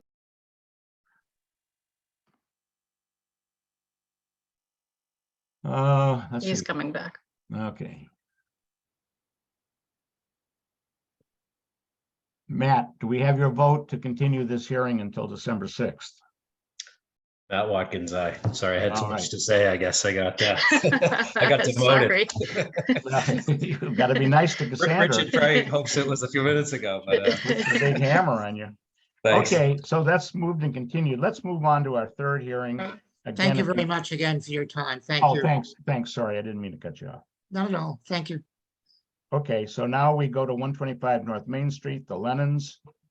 And I presume they are represented by counsel and would turn it over to counsel, him or her, and let them give us a précis of they wrote a letter of November 8th last week and made a number of observations, comments, and so on and so forth. So tell us what's up, what relief you're seeking. This is a public hearing, so it isn't just so much that I have your brief, I'd like to have it be on the record. Yes, good evening, Mr. Chairman and other members of the board. I'd first just like to ask Cassandra if you're able to promote my colleague Mike Murray as well. He's going to control our short slide presentation that we'd like to go through. He should be coming in now. Okay, fantastic. Well, while that happens, I will just introduce myself. For those who don't know me, my name is Jennifer Schultz, and I run the Permitting and Land Use Group at Sullivan and Worcester in Boston. And with me this evening, about to get on camera himself, is my colleague Michael Murray, who runs our Land Use and Permitting Litigation Group. We have been recently retained by Mike and Lisa Lennon as their new counsel for this matter. And it sounds like from Chairman Chittick that you have all had the opportunity to receive the letter and legal memorandum that we did submit earlier last week. Mike, are you able to share your screen? If not, I'm happy to. So I don't know if it's showing anything to, I share, let me say share screen. And One of these days, we'll all get a hang of Zoom. Oh, yeah? Just in time for the next pandemic. Mike, can you go back to the cover slide for me? yes, let's see. just to make it hard for you. So There is we this- go. This working? Okay. All right, yes, okay, so we'd like to just take a couple of minutes. I'm only going to speak for a few minutes since sort of permitting considerations at this juncture are more Mike's wheelhouse than mine. But what I'd like to talk about just briefly is sort of a brief chronology of how we got to where we are and where we are. And then I'll pass it off to Mike to walk through the legal standard that the State Zoning Act and the local bylaws are required to control here, what can and must be considered pursuant to and under that legal standard, and what cannot be considered pursuant to and under that legal standard. So just very briefly, I know that there was a prior hearing on this, although I think that some of the facts and presentation were a bit muddled during that hearing. And so the very first thing that we would like to do is make sure that all of the facts are clear, and then we can get into the law. So I think the most relevant chronology here, and obviously you're seeing a picture of the Lennon's house here. To the left of the screen is the garage addition. There was a garage there, as you'll see later on in the slideshow, with a sort of partial addition on top of it, pre-existing. And so what was built here is a garage that was rebuilt in its place with more vertical space added up top and then extended into the back, but getting no closer to the sideline than what previously existed. So the relevant chronology, I think, just very quickly, and as noted in our letter, is that on August 19th, 2021 is when the Lennons first made a full application to the building inspector in Cohasset for all of the work that they sought to do on their house. That included this garage addition and further interior renovation work on the inside of their house, entirely outside of setbacks within their zoning envelope. That application sat with the building department for several months, either sort of inadvertently missed or undergoing review. There was multiple communications between the Lennons builder, the Lennons themselves, and Commissioner Hallen. And during the 3 months between August 19th, 2021 and November 9th, 2021, when a building permit did ultimately issue, the permit application underwent review and sign off by the water department, the sewer department, the fire department, and the Conservation Commission that undertook a review for stormwater management and did in fact issue an order for stormwater management to be designed and engineered and built on the site to the tune of approximately $40,000. So the building permit was issued on November 9th, 2021, which I think is, one of the most significant facts here. The Lennons and their building team demolished the garage and various portions of the back of their house on December 1st.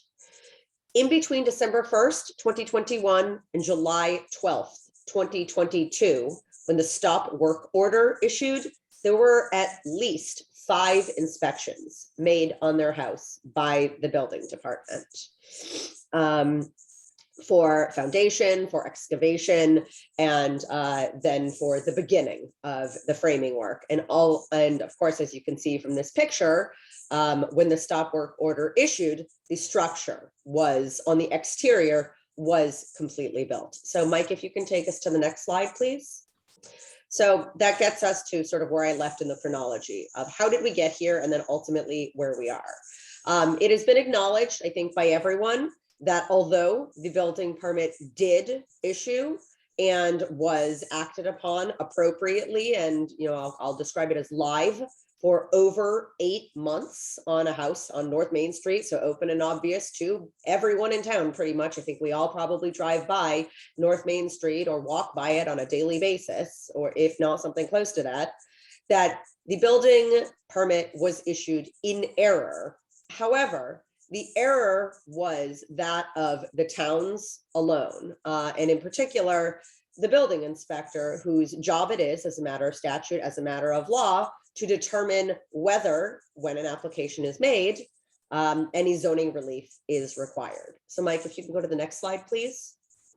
As I noted before, and then the next slide, after the building permit was issued, there was a series of inspections by Helen and others made at the property, as you can see on the screen here. Happy to submit this so you can see this up close. Next slide, please. Unlike some of the statements and questions made at the prior hearing 2 months ago, there was no deceit by the Lennons to obtain this building permit. A full set of building plans was submitted to the building department and reviewed by the other town departments. There was back and forth. The plans included existing conditions and proposed conditions. Were stamped and signed off by licensed engineers and architects and a licensed contractor. And the Lennons, it is literally not their job to know what zoning relief is or is not required. That is the job of the town. And so when they did instruct their team to proceed with the construction based on the building permit that issued in November of 2021, they had every reason to believe that they were rightful actors at that point and could legally rely on the issuance of that building permit. Next slide, Mike. So as I noted, and as everyone I believe knows, on July 12th of this past year, Commissioner Helen issued a stop work order to Mike and Lisa, indicating that an error had been made and their building permit that had issued over 8 months prior to that date, through at least 5 inspections, had been issued in error and they needed to stop work. Next slide.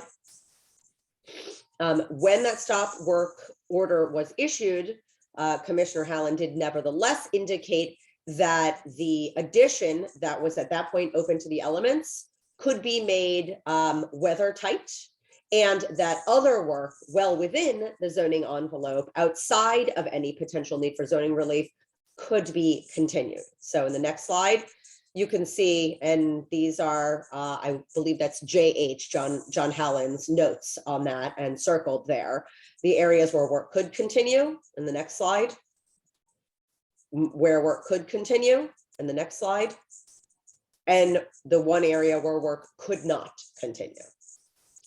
And in the next slide. So that brings us to sort of where we were as of July 12th or 13th, 2022, and where we are today. So where we are today is that the addition on the exterior has been built. What has not been built is the electrical and plumbing has not proceeded. It has not been insulated, and then any finishings have not been done as the stop work order indicated and ordered. Nevertheless, because work was allowed to be continued by the town for 8.5 months before anyone got to the Lennons' attention that an error had been made, the Lennons have already spent hundreds of thousands of dollars, without any exaggeration, on the design and construction of this. They have moved their family with 2 young children out of their home because without the addition and with their house, partially open to the elements, they do not have a bedroom for one of their 2 children. So they are paying a high monthly rent for a rental house in town. that they did not expect to be in for a long period of time and nevertheless are continuing. They are, facing a Christmas where the kids don't get to be in their house, and they are facing additional unknown months of how long this will continue for. I think it's also worth noting, as I stated before, that we think that the prior hearing 2 months ago could have gone better. More, the information was a bit muddled as to the facts.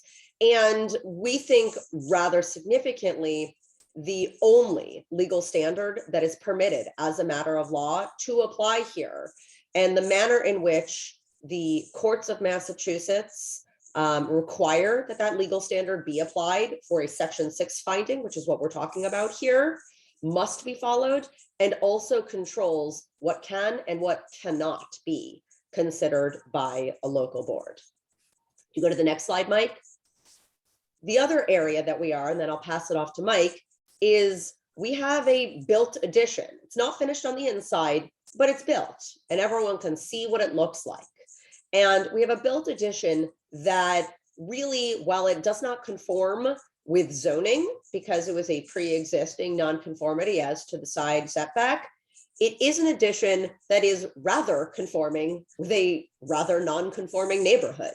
If you go to the next slide, you can see, and in that prior slide, just to note, that was 31 of the nearest homes. I mean, it's our version of what we thought was sort of a reasonable consideration of the nearest neighborhood. There's no science to what we did there. But walking through this, of the 31 lots and homes that were in that circled area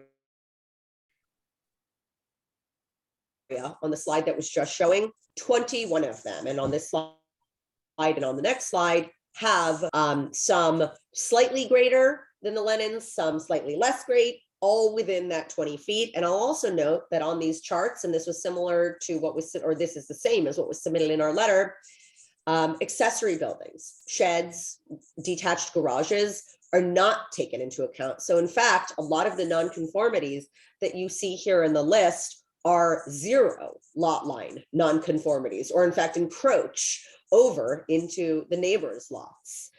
I think what is most significant is really looking at the immediate abutters, noting that there is support from every single abutter on both sides and on the back, and some of the houses across the street that look directly at the addition, and other neighbors. But it's also noteworthy that the abutters, as you're going through it at 119, which is the closest abutter to where the building is built, and that's actually on the prior slide, that 119 North Main has nonconformities as to their side setbacks. 129 on the other side has nonconformities as to their side setbacks, and are actually both of those, I would wager, are probably nonconforming as to height as well, being 4-story historic Victorian homes.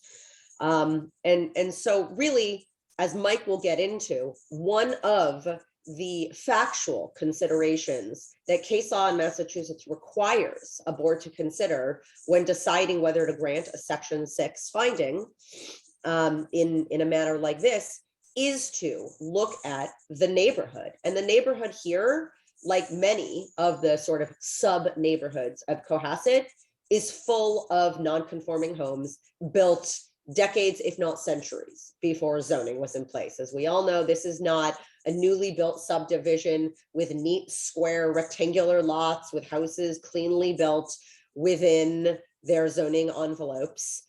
Cohasset is a community of pre-existing nonconformities. And in this area in particular, side setbacks in particular are built into on a regular basis. And whether they were built in 1600, 1700, or 2022 is not relevant as a matter of law.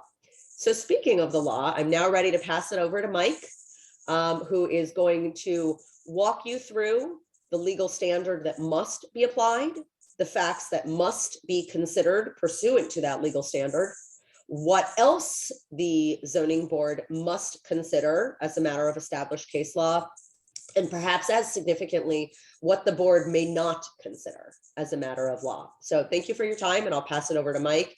And of course, I'm still here to answer any questions. Thank you. Okay, thank you, everybody. The proper focus here is on whether the Lennon's addition is not substantially more detrimental than the existing non-conforming structure to the neighborhood. And that's under the Massachusetts Zoning Act, which is Chapter 48, Section 6. And it's also the standard under Cohasset's bylaw, which mirrors that standard. The courts have explained that this standard provides an additional layer of protection to to non-conforming single and two-family homes, and it allows expansions of non-conformities in those types of structures. So the law is specifically geared to the situation here. Now, this term has applied, this board, I'm sorry, has applied the substantially more detrimental standard many times in the past. And one of the decisions I thought it was particularly illuminating because it actually defined the standard. And it said the term substantially more detrimental has been generally held to mean tangible harm, usually economic. So that was from August 12, 2021 decision of the board involving 488 Jerusalem Road. And in that matter, the board issued the special permit because it found that there was no tangible economic harm. And it also found there was no other identifiable harm. And here, there is no tangible economic harm at all from the Lennon's addition. And to the contrary, we've submitted, there are two people who live nearby who are realtors have submitted letters saying that, in their opinion, the addition actually enhances the values of homes in the neighborhood. Now, this is a picture here. You can see on the left is the home that existed in 2017 before the addition, and on the right is the home with the addition. And, you know, again, the standard is the home on the right substantially more detrimental to the neighborhood than the home on the left? So that's sort of one of the frames of references here. Now, one of the metrics that sometimes are looked to and for side yard setback nonconformities is whether there will be overcrowding. That's really ultimately the purpose of side yard setbacks, is to prevent overcrowding. And I've cited a case on this chart that says that, and it's also in the letter that we submitted. The Lennon's addition, however, does not overcrowd the abutting properties. And in fact, the neighbor closest to the setback infringement, Christina Norton of 119 North Main Street, supports the addition. The nearest part of that neighbor's property is a driveway, and it has buffering hedges as well. Additionally, the two other most direct abutters have also submitted letters of support, and nobody has submitted a letter in opposition to the project. So we see here a picture on the left of the Norton house and on the right of the Lennon house. And you can see the driveway and the bushes that sort of act as something of a buffer in between the two houses. But there is no overcrowding here. And certainly the Nortons don't perceive there to be any overcrowding here, which is pretty important. Now, another factor is view impairment. Here, the addition has a de minimis impact, if that, on views. And that's reflected in this depiction here. The area with the red X, it's a light green area with a red X, is the only portion of the non-conforming area in which there's an increase in height. And that area, it does not have any meaningful impact on views. And there is no ocean to look at right behind the house. There's nothing important that's being blocked. And not surprisingly, nobody in the neighborhood has complained of any loss of views. The addition also does not adversely impact lighting or shadows. Those are factors that the board has sometimes looked into in deciding whether a increase in a nonconformity is going to be substantially more detrimental. And here again, this is another picture of the Norton house next to the Lennon house, and there are no there is no problem with lighting or shadows caused by the Lennon's addition. Now, the other factor is how, whether or not, Jen mentioned earlier, a key factor is how does this addition fit in with the neighborhood? Are there other nonconformities? What are the size of, the other houses in relation to the addition? And here, all those factors favor a finding of no substantial detriment. Mr. Chair, you acknowledged at the last hearing that this is an old neighborhood and that there are a lot of zoning nonconformities.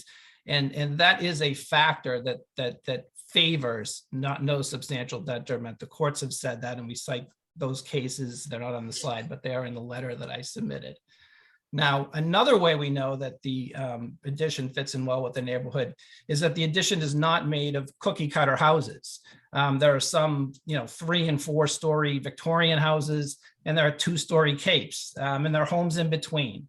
And Lennon's home is somewhere in between, but you can see on this picture that the Lennon's home which is in the middle, is actually, it's not as high as the 2 houses on either side of it. And it's not larger than, it's smaller than the 2 houses on either side of it. So it's certainly, it fits in with the scale of these other homes in the neighborhood. Now, one of the factors that's unique to Cohasset's zoning bylaw is it requires that the board look at whether there's going to be an increase in traffic or any other hazard. And obviously, all we're doing here, there's an expansion of a single family home. There is no increase in traffic, and there's no increase in any risk of any other harm. Here, the addition has significant neighborhood support, as Jen had mentioned. There are, I believe, at least 13 letters that have been submitted in support of the project. We're unaware of any opposition to the project at all. And who better? I mean, the board is the entity that has the authority to decide whether there is a substantial benefit. But who better than the people who live in the neighborhood, who've invested their monies in the neighborhood, who have kids in the neighborhood, who have emotional attachments to the neighborhood? Who better than them to decide whether the Lennon's addition is a substantial detriment? And they support this addition. Now, there are some factors that the board may not consider. And excuse me, one of them is the board cannot arbitrarily or cannot impose any cap on the increase within the non-conforming area. There was some reference before to a 50%, we don't like if it goes above 50%. Well, the Supreme Judicial Court in the Belalta case made it clear that there cannot be an artificial cap on a particular percentage by which an addition can be expanded, because the test is whatever the expansion is, whether it's substantially more detrimental to the neighborhood. The board also cannot consider facts that are not in the record.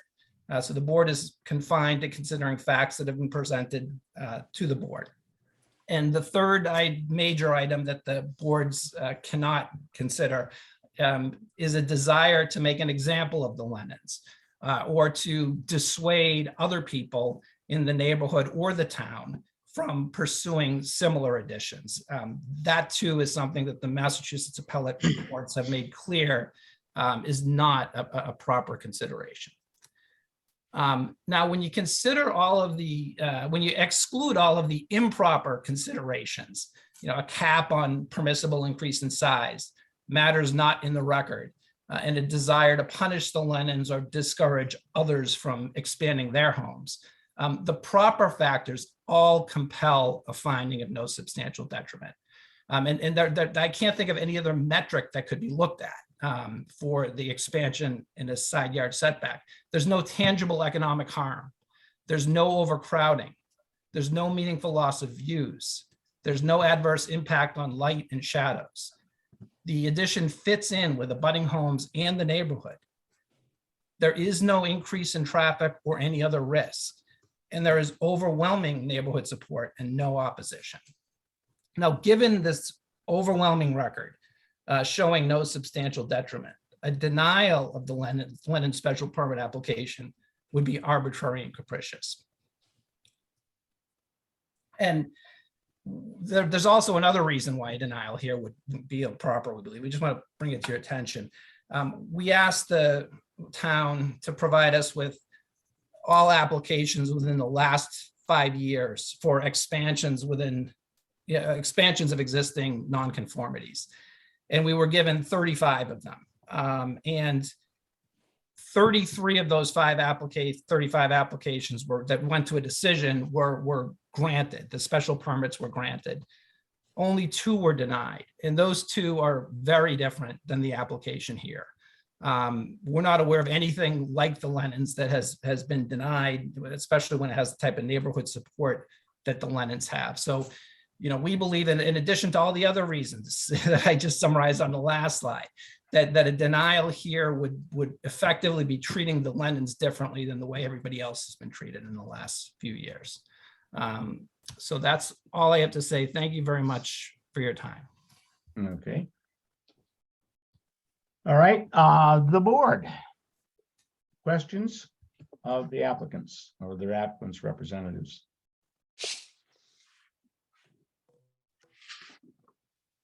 I know one of your slides was said no lighting or shadow impacts. Have you done a study in that regards, or that's just a statement? That's just a statement, and it's the neighbors are supporting this. So they haven't identified they obviously haven't identified any impairment of their lighting or any shadows that have adversely impacted them. But there is I'm not aware of a shadow study. Thank you.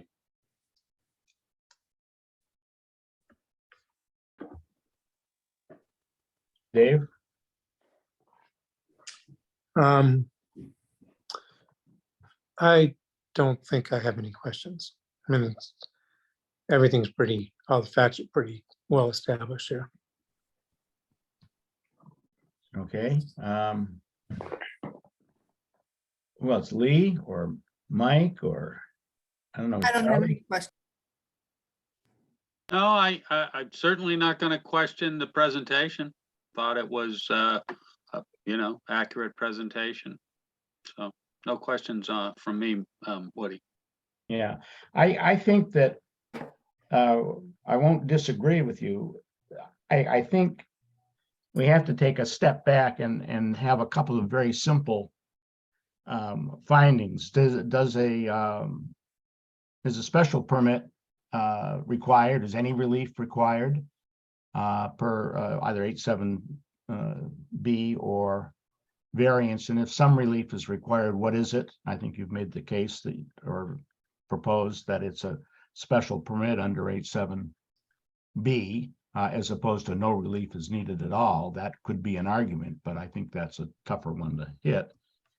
And you haven't dealt with why a variance isn't needed. I don't think you have to necessarily go there either, but I think once we make a finding that a non-conformity has been increased, you would have to agree to that. We then have to, default to the substantially more detrimental argument. And if it's substantially more detrimental, the option is to deny or to suggest a variance. But if it's not substantially more detrimental, then I think you're at, the points you've raised are applicable.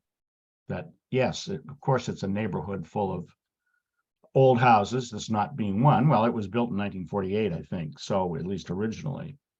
But yeah, everything is, there were no, zoning bylaws, obviously, before 1955, so you might expect a village district to have a lot of nonconformities, which we do, and we're not unique. Most towns like us probably have the same situation. So I think the issue really is it substantially more detrimental to the neighborhood? I think your definition of neighborhood is fair. It encompasses a lot of properties. Nobody could make the claim, I think, that you were cherry picking or kind of being arbitrary by any standards. And I'm trying to think of, is there any contrary argument to the fact that, or to the assertion that a special permit is needed under 8.7 and the classic standard is not substantially more detrimental if it is to be granted? I don't know, and we may hear later, there may be other people in the queue wishing to challenge that, but I can't find any errors of fact. I am not going to dwell at all on whether or not the building inspector made an error in granting the building permit. That doesn't relieve a property owner from complying with the zoning bylaws regardless. I think that's been well established, but on the other hand, there was a cease and desist. You have applied for a special permit. And I'm waiting to see if anybody has an argument either that no special permit is needed or special permit is not relief enough. And the more extreme relief of a variance is appropriate. So far, I haven't heard a yes to either of those two ends of the spectrum. Yeah, I mean, just if I could just comment very briefly that there's definitely no variance required because the variance is required when you create a new nonconformity. And, you know, this was a confusing area of law for many years, but it's been sorted out recently with a few different cases. But it's now clear that if you expand an existing nonconformity and you're a single family or two family home, which we are, then all you need is this substantially not more detrimental finding. You do not need a variance. For what it's worth, Mr. Chairman, I agree with that analysis and conclusion. Okay. Let me ask one other thing, and it isn't really before us, so you don't have to answer it, but at what point do sequential expansions of a nonconformity kind of drift over into what I'll call creep, nonconformity creep? I mean, you know, you could start off with a little house and make it larger and larger and larger 5 or 10 times over the course of a 25-year period.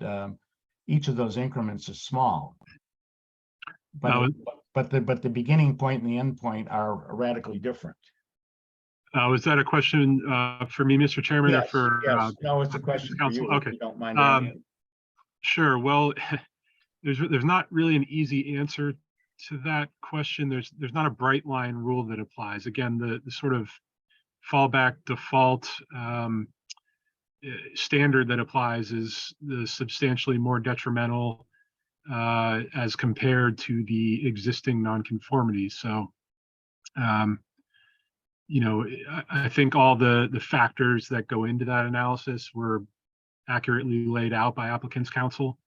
At what point you sort of cross the line, that's a matter of the board's discretion to determine. But there's not an easy answer to that one, Mr. Chairman. There's not a bright line. I haven't been able to find one either. Oh, Mr. Chairman, just one other question. Yeah, go ahead, John. Yep. I did make a site visit today to kind of let the board know exactly where they stand. And one that they had in the area on the second floor that they did request or are requesting relief from. They have not, done any electrical work or plumbing work as requested. So that now is just a shell. So they haven't proceeded on work in that area. So they have conformed. And I think also the applicant, the request for the expansion of a pre-existing non-conforming use would be, again, a section 6 finding as opposed to a variance needed in this point there. And I think they knew once the need was made, but we found out that that the relief was needed, they knew that it couldn't be granted through the building department, that it had to be through the zoning board. So just to reiterate, they are in the right place for the relief. They couldn't get it any other way, whether they completed the project or it was a year from now or present. So this is, again, the area they need to go because I can't grant the relief. No, I understand. Yep. Board, any comments? Yeah, Mike Dickey here. I thought I heard early in the presentation, counsel for the applicant say that it's not incumbent upon the homeowner to comply with zoning. It's the responsibility of the town to enforce zoning. Did I mishear that? And if I didn't mishear that, could the council expand on that? Because that seems kind of off to me. No, you did not mishear that. I'm not sure it is, centrally relevant to what we have presented, but I believe accurate to state that while, it is certainly not encouraged that a homeowner intentionally violate zoning, that what they did is they made an application. And it is as a matter of statute, the statutory authority granted in Massachusetts to every zoning enforcement officer who is the building inspector or commissioner for that town or city has the obligation to make determinations regarding whether a building permit can legally be issued. And that ultimate question is whether all building code, fire code, and zoning code provisions are satisfied. And so my point was really that the Lennons as homeowners put in an application for an addition, which is what they wanted. And what they got back was a building permit. And the building permit, as a matter of law, represents a determination by the zoning interpretive and enforcement officer of every municipality in this Commonwealth that there is full Wait a minute, you're frozen. code compliance, both with zoning and fire. So that was my point. Okay, I mean, this is a bit of a side trip, but you're not suggesting, I assume, that a building inspector has the authority to override zoning bylaws that are. No, absolutely not, Mr. Chairman. Okay. But they're separable and separate Correct. issues, okay. Well, Cassandra, do we have anybody in the queue? Yes, there are a few people. Okay, could I just make one request of the audience? If you've written a letter and you're reiterating what the letter says, please just say we support it or not. We have all the letters in hand, I believe. We have all the letters. We have a pile of them. So rather, I just don't want to sort of take valuable time up repeating what testimony or evidence has already been submitted. That's all. But let's run it out. If you could just. Would you like them, those that are being permitted to panelists, would you like them one at a time? Yeah. Okay. And I'm just going to make a note because there are a few people using the Q&A that they just need to state their name and their address when using the Q&A. Good point.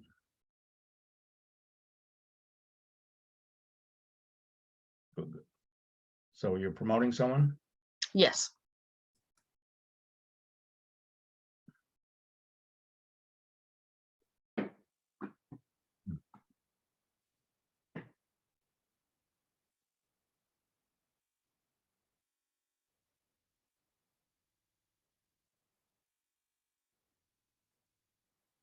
Well, how about promoting person number 2?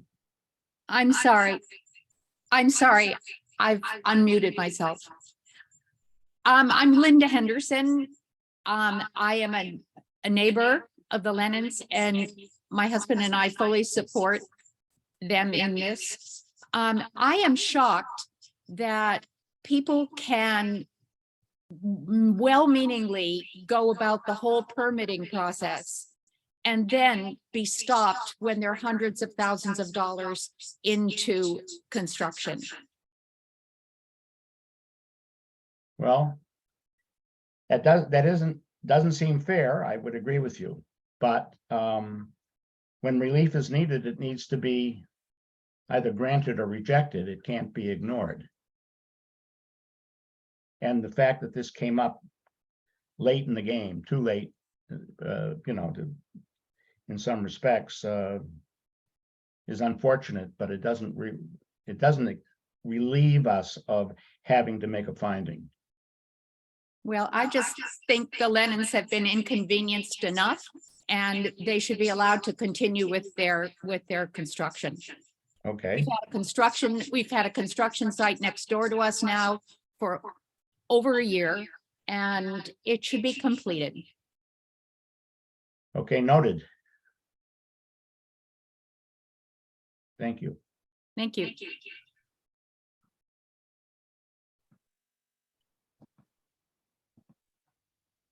I'm moving up the second person. All right.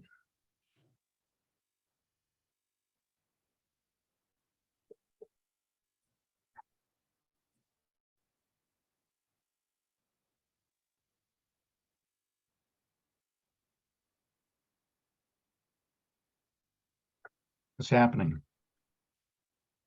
They've been promoted. Okay, this is Jeff Philby. You can hear me now, yeah? Yeah. Okay, good. This is Jeff Philby, 134 North Main Street. Live here with my wife Suzanne and one of the writers of the letters.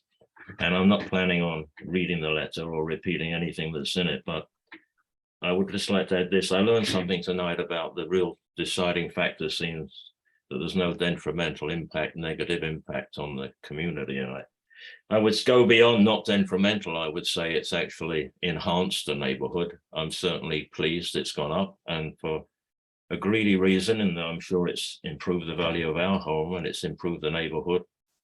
And I think it's very, very sad that it's taken so long for the poor Lennon staff to be put through this when they did everything correctly.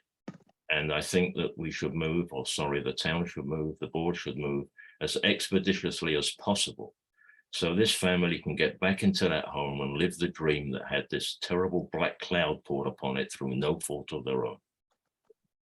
Thank you. Okay, thank you. And your comments are noted.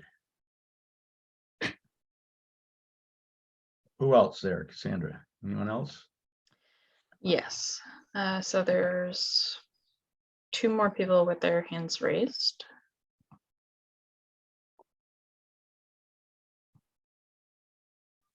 There's also, while the next person is being queued up, in the Q&A, Jessica Scrine of 1 Jerusalem Road stated that they support the 125 North Main building permit. They provided a letter and are a neighbor. Good. Well, as the applicant's representatives have said, they have seen no letters or comments in opposition. So I'm pleased that these people have written, but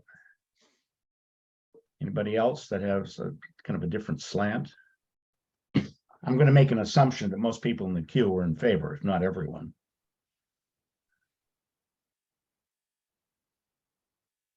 I did promote someone, but they seem not to have come forward.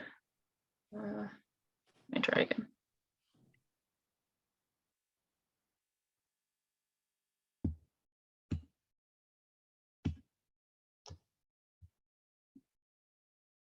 Well, they should be here now.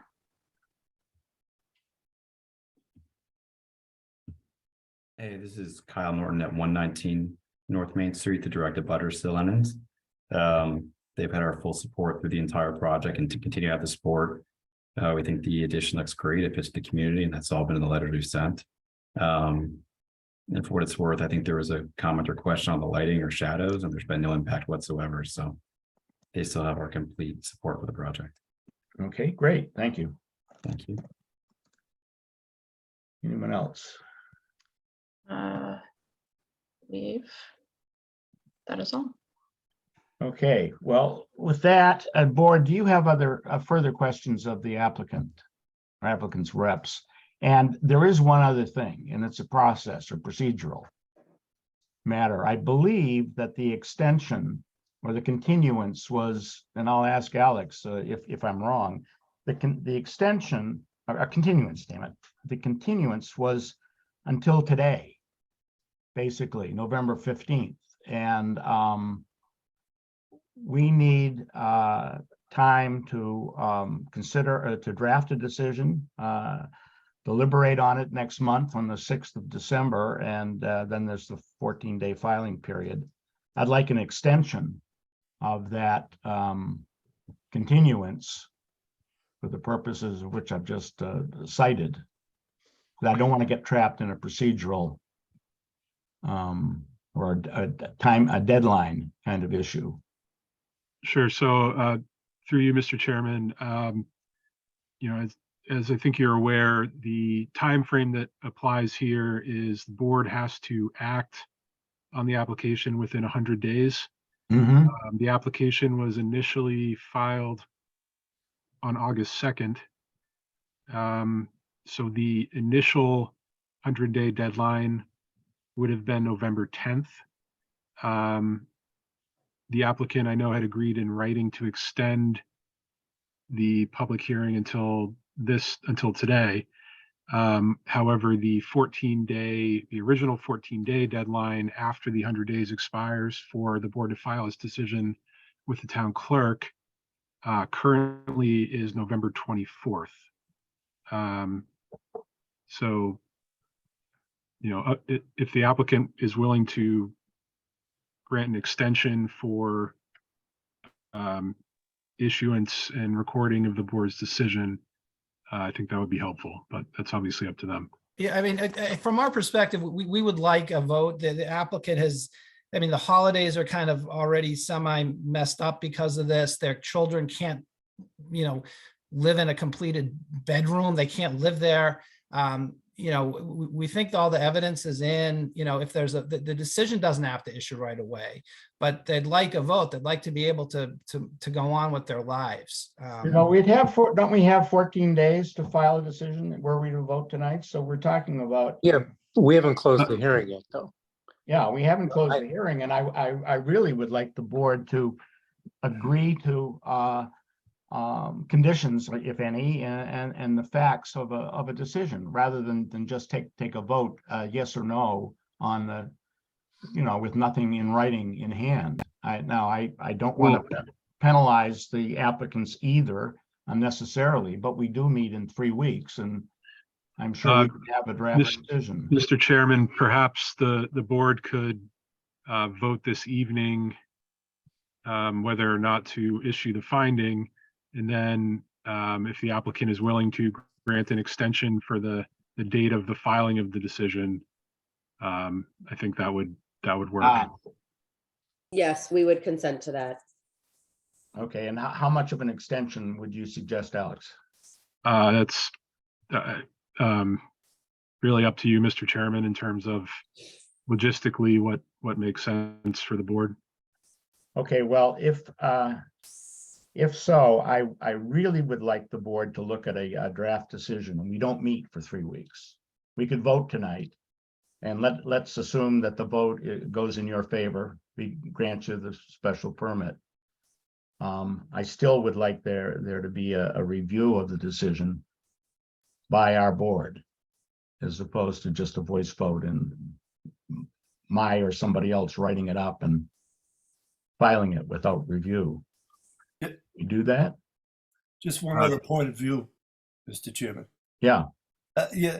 Right now, and from the beginning, they've although there was a stop work order, it was a partial stop work order. So there has been work going on in the project since there. Again, the only area that was stopped was a partial.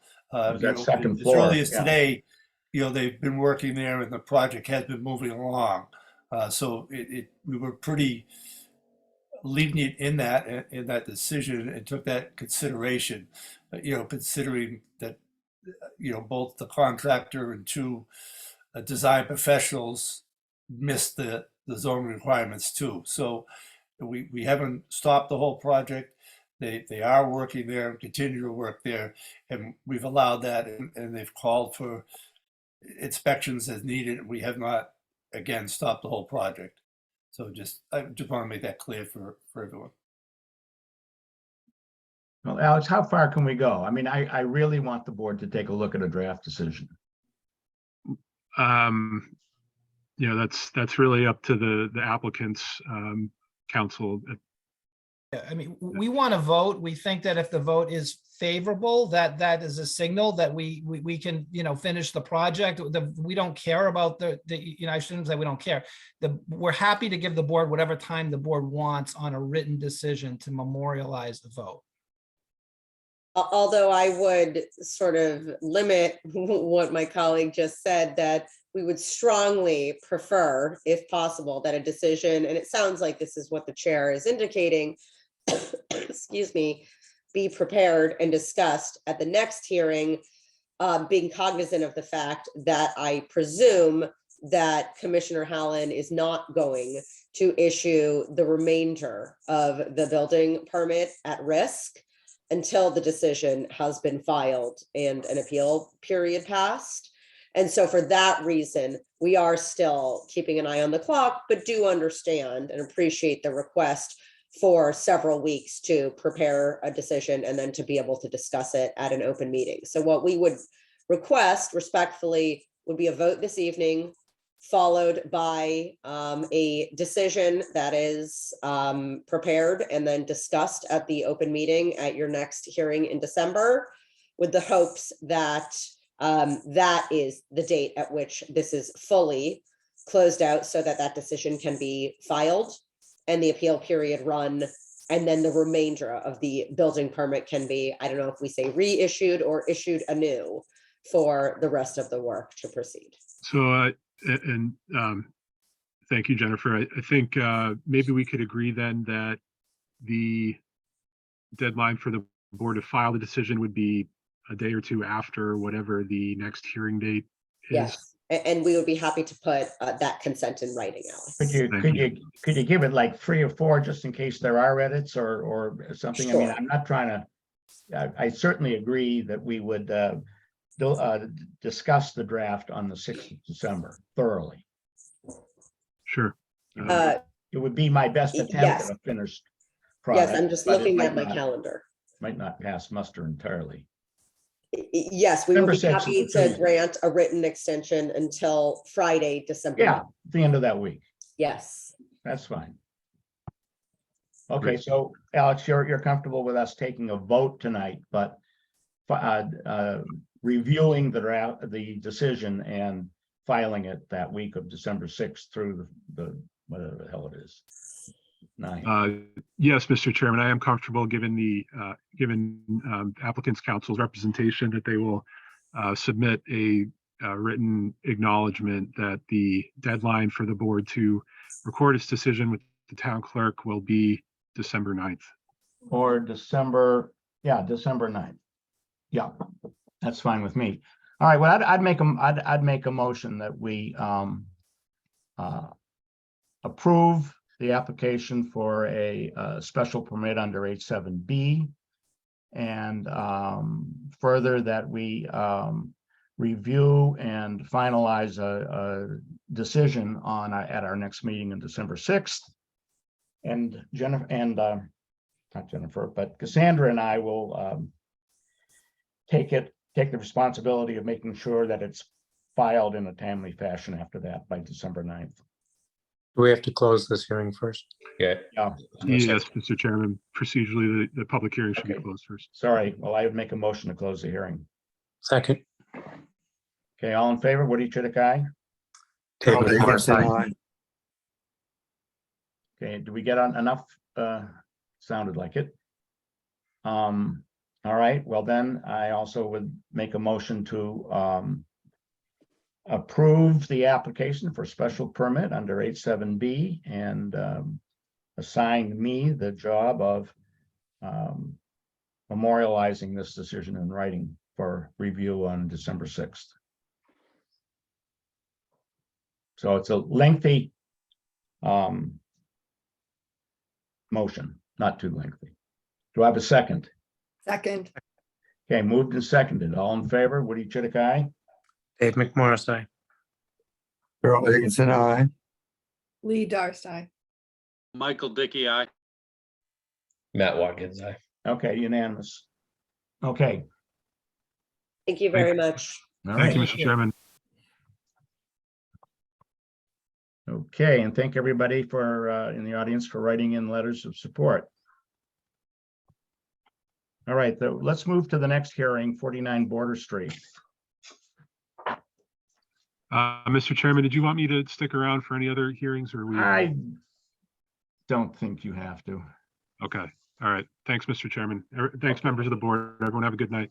Okay, thanks very much. Okay, so let's open 49 Border Street. It's a continued hearing with some changes to the application of 3 or 4 months ago, June. So I presume Jeff DeLisi is presenting? Yep.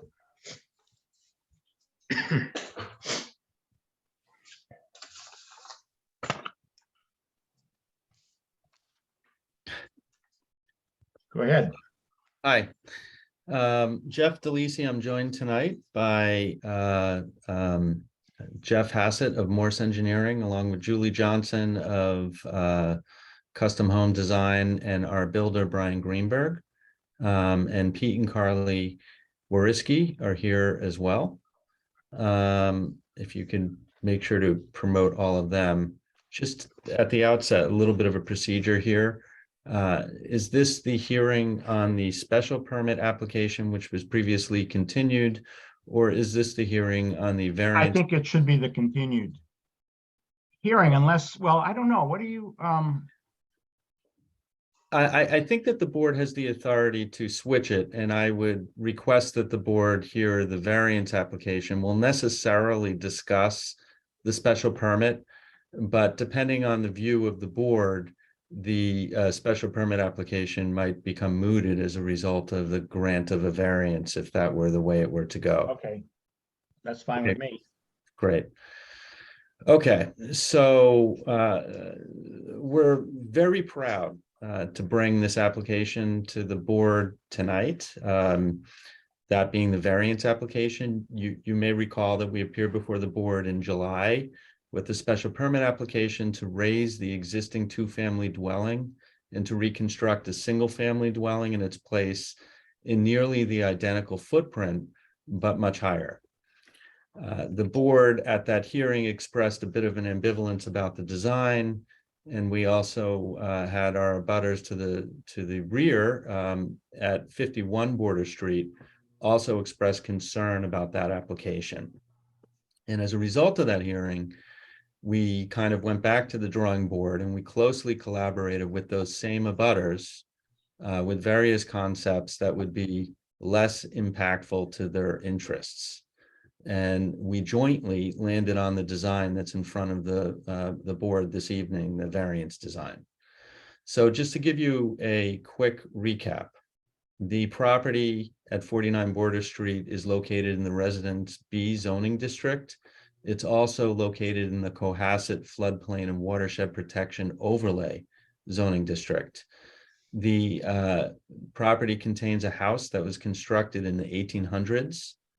The lot is non-conforming, the use is non-conforming, and the structure is non-conforming.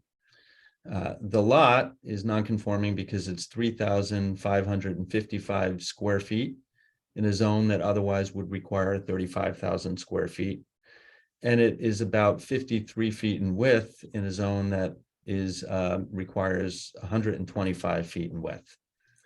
The use is non-conforming because it is presently a 2-family dwelling.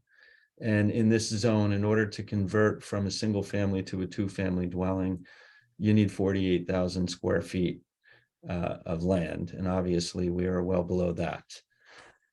The structure is non-conforming on the front yard as well as both side yards. On the front yard, it's about 1 foot off of the property line in a 30-foot zone. And on the side yards, it's about 9 feet and 15 feet respectively in a 20-foot zone. Additionally, the dimensional criteria of the bylaw concerning impervious lot coverage and building coverage are also non-conforming presently. We have impervious lot coverage of 60% in a max 30 zone and building coverage of about 28% in a max 20 zone. So we have a lot going on this property. But most notably on this property, are issues that concern flood and the flood hazards. So this particular property is located in the FEMA designated velocity zone, which is at topographical elevation 18. And it's also, as I indicated, therefore, as well in the floodplain and watershed protection overlay. The basement of the existing house is 5.5 feet below the elevation 18 topographical contour. So the basement is at elevation 12.5, which represents a significant hazard. Just to step back, the velocity zone is designated a special flood hazard area because by definition, as a result of the topographical contour, it would be subject to wave action according to FEMA. So under the state building code, when structures are located in a velocity zone, any improvements that exceed half of the value of the existing building trigger a requirement that the entire home be brought into compliance with the building code. That means basically that it be elevated above what is determined to be the design flood elevation. It gets a little technical. The design flood elevation is set at 2 feet above the base flood elevation. So the design flood elevation is effectively 2 feet above the FEMA designated contour of 18 feet above sea level. So the house would have to be elevated onto piers 2 feet above the base flood elevation, which would mean that the house would be at least 20 feet above sea level. In contrast, the border street itself is about at elevation 12. So we're talking about elevating a house a good 8 or 9 feet above the street level. And that's a requirement of the building code in the context of when anybody goes to do a improvement to an existing structure that exceeds half of its value. So since our last meeting, the building inspector visited the site, recommended that we hire a structural engineer to provide a report for his review. That report was provided to the board as part of the variance application, and the building inspector, I understand, wrote a letter, I believe maybe yesterday, which adopts the conclusions and recommendations of the engineer. Essentially, those conclusions are that the building as it currently stands is uninhabitable. And we know that the value of that building is about $168,000 per the Cohasset tax assessor. In this particular case, the site work alone, which includes basically raising the existing house, prepping the property, putting piers in, the site work is estimated to easily exceed the value of the building, let alone half of the value. So any work just to bring this existing house into a condition where it can be used for residential purposes, which is something that's an allowed use in the zone, obviously, requires that piers be driven and that the building be reconstructed onto piers such that the top of the first floor ends up at elevation 22 feet above sea level. So this obviously presents issues with respect to height, because the starting point of any livable space would be 22 feet above sea level. And again, that's significantly higher than the street. So the proposed concept here, and you're going to see plans by our team. I will ask Jeff Hassett and Julie Johnson to quickly go over the site plan and the application drawings. Propose is to eliminate the non-conforming use altogether, such that we would no longer have a two-family dwelling, we would have a single-family dwelling. We would eliminate the impervious lot coverage nonconformity altogether and bring it into full conformance, because we'd be removing a building foundation on the ground and elevating a house above the ground. And we would be eliminating all nonconformities concerning flood hazards as a result of the reasons I've just indicated. And we would be slightly improving the front yard setback by moving the house from a foot off of the property line to about 4.5 feet. This particular application seeks a variance as to the side yards, the new nonconformities which would be created as a result of this application would be both side yard setbacks as well as building coverage. And we would also be seeking a special permit under section 9.7H for work in the floodplain. So essentially, what we're doing here is trading height for width when we compare the special permit plan to the variance plan, because in the special permit plan that was previously before the board in July, and which is pending before the board currently, essentially the concept was to build within the existing footprint by and large, but to go up as far as we can go, which caused us to have a design that had a flat roof scenario. And in order to keep the dwelling as low as we possibly can in height and still have it be functional for this family, we're trading height for width, and that would require us to kind of encroach towards the side yards. We have we presented 12 letters of support, and I believe a 13th letter was recently provided. And I'm not going to read the letters, but I would like to read the individuals who provided them. That'd be the McGregors, Tim Davis, the Lubitzes, the Sylvias, the Omaras, the McGoldricks, the Bedros, the Bridges, the Cantillons, the Learys, CHP Border Street Realty, the Tedeschi's, and Robert C. Jordan Jr.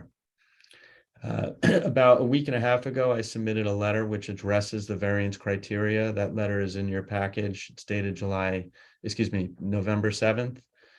Very quickly going over the factors. First, as to the uniqueness of the lot, the unique factor under the statute and under the town's bylaw has to be related to an unusual soil shape or topography. Here, it's topography. Clearly, we have a dwelling in a velocity zone. This is the only single-family dwelling in the entire zoning district that's located partially in the velocity zone. And this is the smallest property that is subject to the velocity zone in the entire town. So this particular property has a topographical factor, which is the fact that it is at or below elevation 18, which is established as the velocity zone. And it is completely unique to this property because we are literally the only property with an existing dwelling in the velocity zone in this district. Hardship. As I indicated, the structure itself is presently essentially condemnable. It's structurally unsound. It's impossible to pick this dwelling up and to put it onto piles or piers. And that presents a unique financial hardship here because in addition to the work that's necessary to elevate the building, we would need to reconstruct the building. And if we were to reconstruct the exact building, it would by any objective measure be financially unviable. Thus, due to the building code, we're forced to reconstruct a flood compliant building. And in order to do so in the manner that's not offensive to the neighbors or out of character with the district, extending towards the side yard is the trade-off to an otherwise tall and boxy building on piles hovering over Border Street. So the variance is necessary to avoid a detriment to the public good.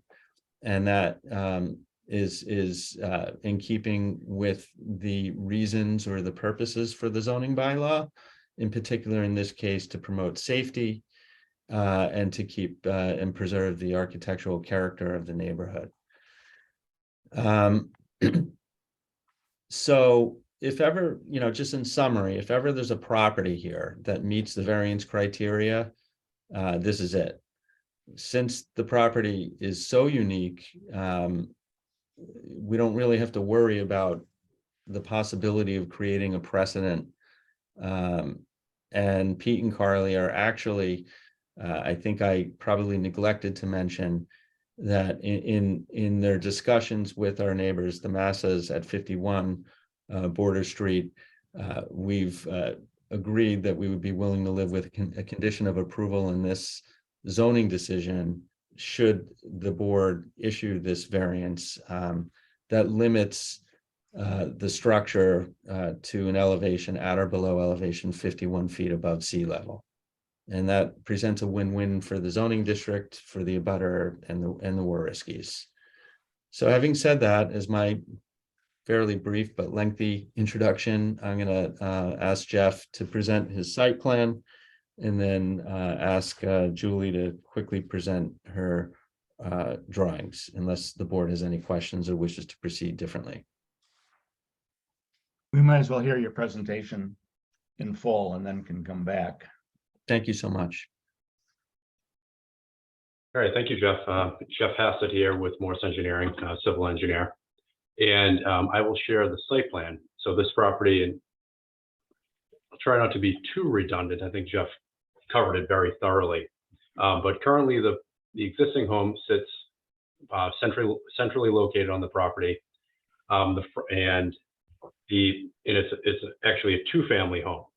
The lot is about 3,500 square feet in size, so it is very small, and it's located in the Residence B zoning district. The lot is non-conforming with respect to area and width, and the existing home is non-conforming with respect to the front yard setback and the sides on either side. So the proposed home will be built in the same location front to back. It's about the same depth, but we are proposing a wider home in order to allow a reduced height compared to the original filing. What makes this property unique is both the topography and the FEMA velocity zone. The elevation of the roadway is approximately elevation 9, and it rises to about 18 directly behind the house. So it's a very steep property, and then behind that, it rises another 40 plus feet to the high point behind the property, very steeply. So, it's a ledge face. Also, even though this property is on the opposite side of Border Street from the harbor, it's in a FEMA velocity zone. So before the house has to be constructed on piers, and the first floor has to be elevated in order to be FEMA compliant with building code.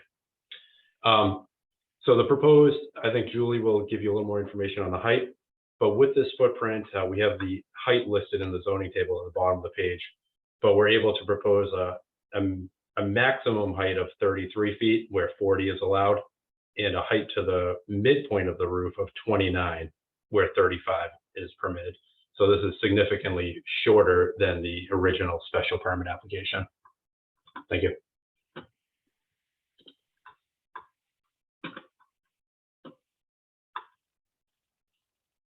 So Julie, I'm taking the liberty to pull your plan up based on our conversation earlier today. And this here is, I'll let Julie explain, but this is the special permit application plan. And the only reason why I'm bringing it up is to give the board some context as to what Julie probably will show you with respect to the variance application. Okay, we have not received, I believe, elevations for the variance proposal, but just a special permit. No, you have. These are them, and they were in the package. Yeah, okay. Sorry, I just want to get oriented, all right. Yep. So Julie, why don't you describe your variance plan? Sure. The variance plan was an evolution of going from the special permit plan to something that was more acceptable and probably will definitely look better in this neighborhood. I think the numbers that Jeff just gave us for those heights, this gives us 2 full stories of living space. Actually, Jeff, if you could go to the next sheet down to variance 2. Yeah, this side view is probably a good depiction of those numbers. So that top dotted line at the ridge, that's elevation 51. If you go to the lower section, please. Thank you. And then you can see that if we start at the bottom, that's that elevation 12 that Jeff Hassett spoke of. When we get the driveway down to that, or the grade down to that, the pre-construction average grade was elevation 18, and FEMA is asking us to have the first horizontal member at elevation 20. So with the crib, the timber crib for connecting those piers, and then approximately a 12-inch floor frame member on top of that, brings us to elevation 22 for our finished first floor. So when you pull that across to the back of the lot where it starts to climb up that hill, as Jeff had indicated on the site plan, that puts us just about at the bare minimum we can go before we have to excavate into the back of that hill. Once we add from that elevation 22 and say a 9-foot ceiling height plus a 12-inch floor frame, that brings us up to a second floor with an 8-foot ceiling height on the second floor and another floor frame. That brings us up to an attic or an area that we can now sit our roof frame on for a typical 2-story house. And then with the minimal frame, we had it a little bit higher, and we brought it back down to an 8 pitch, which brings it down. The overall highest ridge would be at elevation 51, which measured from pre-construction average grade is 33 feet. To the mid roof, it's 29 foot 4 feet. And the that attic area, because the lot is so constrained and we are going side to side, there's really no outdoor play space. Entertaining space is really limited. So this gave us an opportunity to still have some outdoor viewing space on a deck facing the water. So we just need that roof space, that attic, for all of the mechanicals and maybe storage that we're losing by not having a conventional basement, and still have access out to some type of an entertaining space, which now will be private both for Carly and Pete and the family, but also to the neighbors behind them up on the hill. They won't be looking down and having to see or hear when they're outside their house. So I think the variance footprint will work. We've got just about 3,000 square feet of living space, which for a family of 5, I think that's it's just about right. I'm just going to jump in and share with the board an image, which is essentially the assessor map. It's a Mass GIS image. The property is shown here with the star, and one of the things I wanted to point out to the board is moving slightly closer to the side yard on this side, which is the south side of the side yard.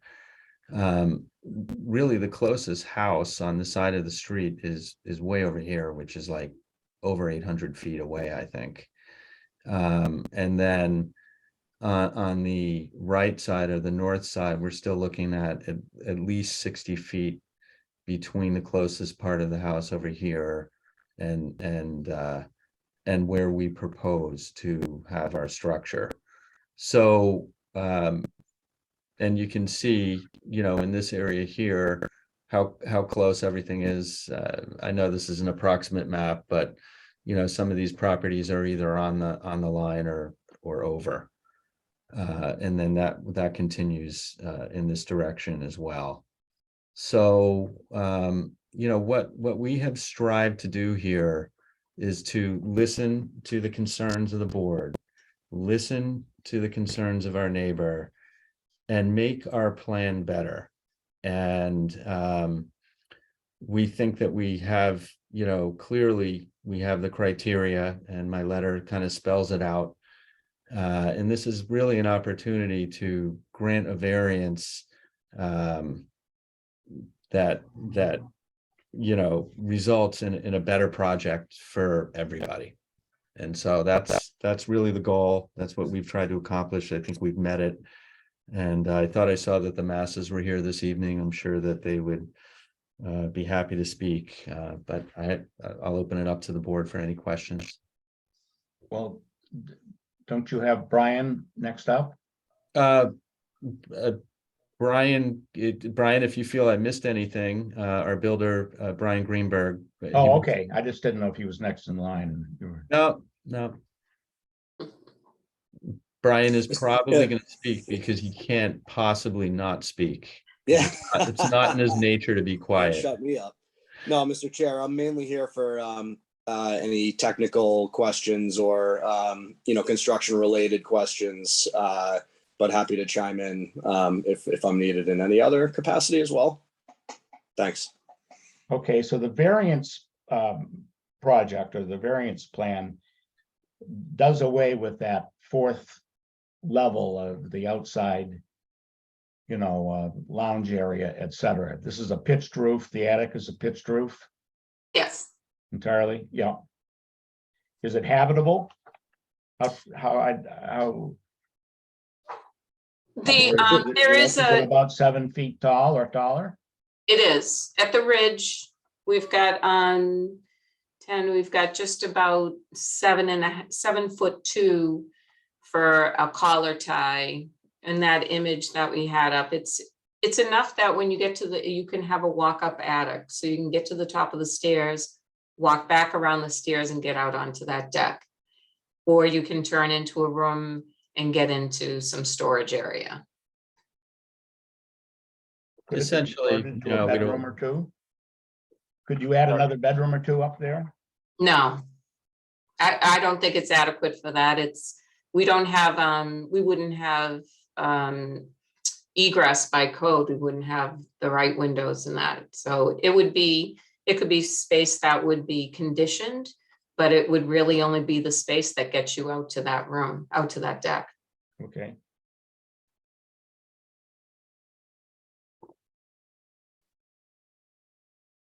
So Jeff, this is an essentially, I don't mean that this is throwing the gauntlet down, but this is an either or. What you'd like is either the variance plan, or maybe you'd prefer that, or were we to decide against a variance, you would go back to a special permit and maybe one of the, modification of the earlier plan, right? But I should ignore the earlier plan, at least for the moment.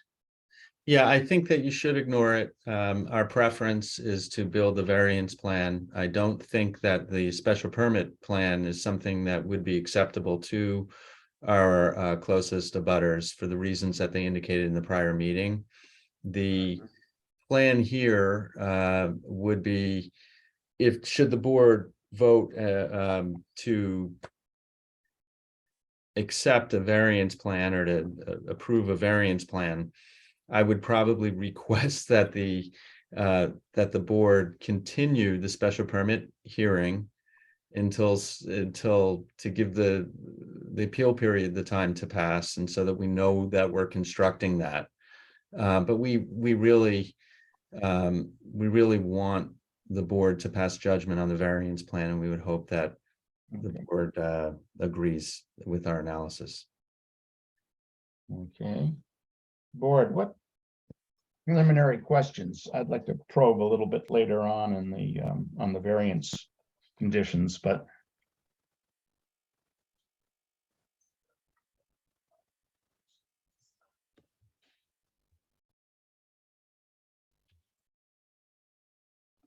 well, I mean, this is a very silent board.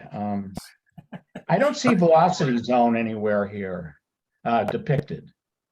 So I've got your statement that this is the only dwelling in this district, meaning the RB district, that is in a velocity zone, any velocity zone? No, that has well, Brian did the research, but this is, so to answer your question, the velocity zone is elevation VE 18, which is the yellow line here. So good portion. I see on my plan. I couldn't, it's in that light. I never even saw it. Yeah, we're gonna need to use a different color. Yeah, that was hard to okay. see. Well, can you kind of just describe then verbally where the velocity zone is? I'll leave that to Jeff. Jeff, how about you take that one? Sure. The velocity zone passes about halfway up the lot, probably about 2/3 of the existing structure. The middle of the last hearing.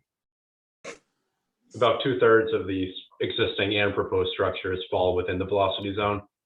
But per FEMA code, if any portion is in the FEMA floodplain, the entire structure has to comply. And this velocity zone, which is VE 18, doesn't exist anyplace else in town? Brian, you want to take that? Sure. No, it does exist elsewhere in town, but looking through the GIS data and the maps from the FEMA website, this was the only dwelling in the velocity zone in the Residence B district. There are velocity zone properties in other areas of town as well, but actually it was frequently the case that, I mean, as you can imagine, along Jerusalem Road, it's quite common for a property to be in the velocity zone, but because they're raised up so high on the cliff there, it ends up being kind of irrelevant to the dwelling. So that's kind of the controlling factor. And then, you know, what I did was I took a look at the size of all of these, all of the properties in the with dwelling units in the velocity zone, and this just was by far the smallest one, which I think No, those would be in other zoning districts, right? Because Right. the only property that you were able to find in the velocity zone in the Residence B zoning district, which contained a house that was in fact in the velocity zone, is this property. Right. And while obviously size is not a relevant factor in a variance, for variance relief, the reason I mention it is because it does, with respect to hardship, it does make it quite a bit more difficult to build on the lot when you're in the velocity zone in particular, because it gives you less options as to elevation, and you know, where you can actually place the building. Okay. Just one other question, then I'll turn it over to the board for a sec, and that is that back when you get describing the reason for variance, and you're in test number 3, which is derogation of zoning intent, you cite 22 homes on Border Street, which violate at least one side yard setback. So none of these 22 homes on Border Street, though, are in a velocity zone. That's correct, Mr. Chairman. So it's funny the way the Okay. velocity zone shape. So you almost couldn't get more unlucky than this particular lot, because you think you look at the lot and you say, well, the thing's tiny. It's you know, the width is tiny, the area is tiny. How could this possibly be the only one in this area? And the reason is because the shape of the velocity zone just, it really tapers and narrows and comes like right directly down the harbor. It almost comes directly in line with Minot Light to this property. It goes And right through the old Atlantica, huh? Exactly. So all of Atlantica is actually in the velocity zone, which is why I'm careful to recognize that we're talking about residential buildings only. So it actually does curve around a little bit and capture a very, very small portion of the lot of 51 Border Street, but at the very bottom of the lot where there's no building and it's just kind of irrelevant. And then ditto for the property on the other side, the Sylvia property, you catch a tiny portion of the front right corner of their lot in the velocity zone as well. But again, it's irrelevant to their buildings because, you know, if you're familiar with the Sylvia property, they Right. have several buildings there, but they're located further back on the lot. And I don't know that it doesn't matter because they're not in the velocity zone anyway. But if they were, and I don't have a site plan to back this up, but I would wager to say that they're already elevated out of Yeah, the they're up zone. pretty high. Yeah, no, I wouldn't- Exactly. So I was just So, yeah, interested it is in that, it is very in that odd and statistic. I wouldn't have guessed it. Anyway. So board, some questions before we kind of maybe get into variance territory. Go ahead. Anybody? I would like clarification on the side incursions, the difference between the present house and the proposed house, both in the north and south. So Mr. Higginson, what I did was using the Mass GIS plan, I took the property line and I measured. There's a tool which is a measurement tool which allows you to calculate the approximate amount of feet in a linear distance. And so I basically shot that personally on both sides. And in the letter that I wrote you on the 7th, I indicated what my conclusions were, and I'm sure Jeff can give us a more accurate. I should have just asked Jeff to do it, frankly. But it was 66 feet away from here to here, and I said 800 before. I was incorrect. I have 500 feet in this direction. And Jeff, I'm double checking those as you speak, and those numbers do seem to be accurate. Yeah, Mr. Higginson, I think were you asking the difference between the existing building and what we're asking for? Yes. Okay, Oh. so if that's the, so we're asking to expand, and Jeff, correct me if I'm wrong, but I believe we're asking to expand an additional 5 feet on the left side and an additional 10 feet on the right side. Is that correct? That's correct. That's exactly correct. So you would be going from a current side yard setback of 9.3 feet on North. On this side. South. Go ahead. Yes, south. Yes, exactly. From 9.3 feet to 4.2 feet. And on the north side yard, we would be going from 15.1 feet to 5 feet. And I was just trying to make the point that, it's kind of an odd curve on Border Street, and usually, the eyes are geared toward the water and the beautiful harbor in any event, but you're not likely really to notice a difference visually, because just visually, it doesn't appear that, it seems like one big expanse of a way. It's not like the yards are really well defined over there. So I was just trying to make the point that, one of the reasons I actually think that Jen Schultz in the prior meeting had mentioned, or their slideshow kind of indicated their research as to side yard setbacks being to avoid overcrowding of abutting properties is one of the particular reasons. And I was trying to make the point that I didn't believe that that particular purpose really would be offended in this circumstance.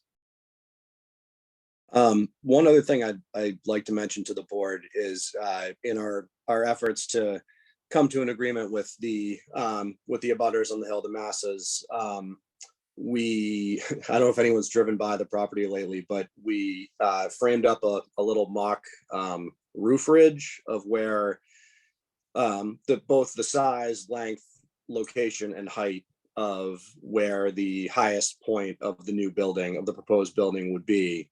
And I think we ended up leaving it up there even after, we took a look at it with the abutters, because I actually think, to the extent any board members want to do a site visit or take a drive by, it gives you a good idea of the massing of the structure, because I think it's a little difficult in 2D, looking at the plan or the elevation, it kind of to get a sense of the scale. I think if you take a look at that kind of really dictates, okay, this is exactly how wide the building's going to be. This is the highest point of the building, and this is sort of the location of the highest point relative to the road, because you can see how far back that ridge is. And that as you come closer to the road, obviously with a front-facing gable roof, it becomes a smaller structure as you approach the road. So to the extent any members of the board want to kind of get a visual on the project, that's available to them. Thank you. Thanks. Yeah, I don't have any questions really of the applicant. I do see that they've spent a lot of time, since the last filing meeting with the neighbors. We have a lot of support letters. I think the direct abutter as well. I've noticed in their application that they've had a lot of discussions and proactive outreach to them. So, that's positive to see. And I'd just say it looks like, we don't see too many variance applications as a board. So I think the applicant knew that they had to put their best foot forward with what they submitted to us. And obviously we'll have to look at each criteria, but it does seem that nonetheless, the design as it is with this is an improvement. And I think one of the reasons really is when you do drive by there and you look at the side yard setbacks, it is a location that it is a little bit forgiving on the sides. So I think that, a wider design versus a taller design, can be a good thing. But, we just obviously as a board need to look at the criteria and give a thumbs up or thumbs down as to each one. But as someone who doesn't get to see many of these applications, I look forward to the discussion. Mr. Chair, I do have one question for the applicant, if you. Sure, go ahead. Yeah, just Jeff, or if you could just explain, are you using piers, or are you going to make concrete piers? Concrete piers. Yeah, and again, that's due to the soil conditions that exist. You can't drive wooden piers. So part of your variance then would be, again, based Soil on conditions. current soil conditions. Yeah, there's quite a bit of ledge on the site, so it really wouldn't be feasible to drive wooden piles. So in this case, they'll excavate down to the bedrock and then pin the rebar in the concrete piers directly into the bedrock. Okay, so in addition to the soil conditions, the topographical for the backyard, that you can't really go into the ledge, and the fact that you're in the velocity zone seems like it's one of the few areas that you kind of check all three boxes for. Yeah, I mean, the front portion of the site is very steep. Once you get immediately behind the house, it's very, very steep. It's really not feasible to do anything back there. Yeah, nearly 22 feet to the back of the property line from the basement. All right, thank you. One thing, just to Mr. Hallen's point, one thing I'd like to note is that piers and pilings are not at all created equal from a construction cost and difficulty perspective. As much as it might sound like driving wooden piles is incredibly complicated and expensive, which it is, using concrete piers and pinning to bedrock is quite a bit more involved. The engineer on this project has called for strip footings that actually tie all of the piers together structurally. So you actually are essentially pouring a sort of mini foundation, a 2 foot wide by 1 foot high mini foundation that's sort of in a network of the piers. And then you're trying to form these rectangular solids out of concrete that all have to be coplanar, square with each other, level with each other, and aren't real. It's not like you're forming a foundation wall where everything is tied together in one structure and you can sort of square it all as one. In addition to the fact that you need to not remove ledge, but you do need to chip a small amount around each pile in order to get sort of a clean surface for the concrete to bind to. So that's, I would imagine that there would potentially be questions about, but that's part of the reason for the very high cost of trying to build anything on this lot, let alone this proposed project. Thanks. Other board members? Yeah, Jeff, I'm looking at your letter of November 7th, and it lays out 5 conditions. And the second condition is strict application of the provisions of this bylaw would deprive the applicant of reasonable use of the lot. And help me out here, because I could well be missing something, but it seems as if what you're seeming to argue is unreasonable is you'd have to build a smaller house than what the applicants would like to build. So what, I guess, what's unreasonable about having to have a smaller house? Well, the house is already small. I think, like, Jeff, if you could, I can't remember the exact footprint on this, but I was concerned. 1,400 square feet, 1,455 square feet for a footprint. Okay. So I was actually concerned with that particular provision as well as I was reviewing it, because that's really the hardship provision, right? And so it's what the requirement is, or the required finding is, that the board has to make under its bylaw. So that language essentially is the required finding for a hardship. And it says strict applications, the finding must be strict application of the provisions of this bylaw would deprive the applicant of reasonable use of the lot, structure, or building in a manner equivalent to the use permitted to be made by other owners of their neighborhood lands, structures, or buildings in the same district. And so as I was looking at this, I'm saying, all right, well, we already have, number one, we have a structure that I was struggling to make the point in my opening is in a dilapidated state. So we cannot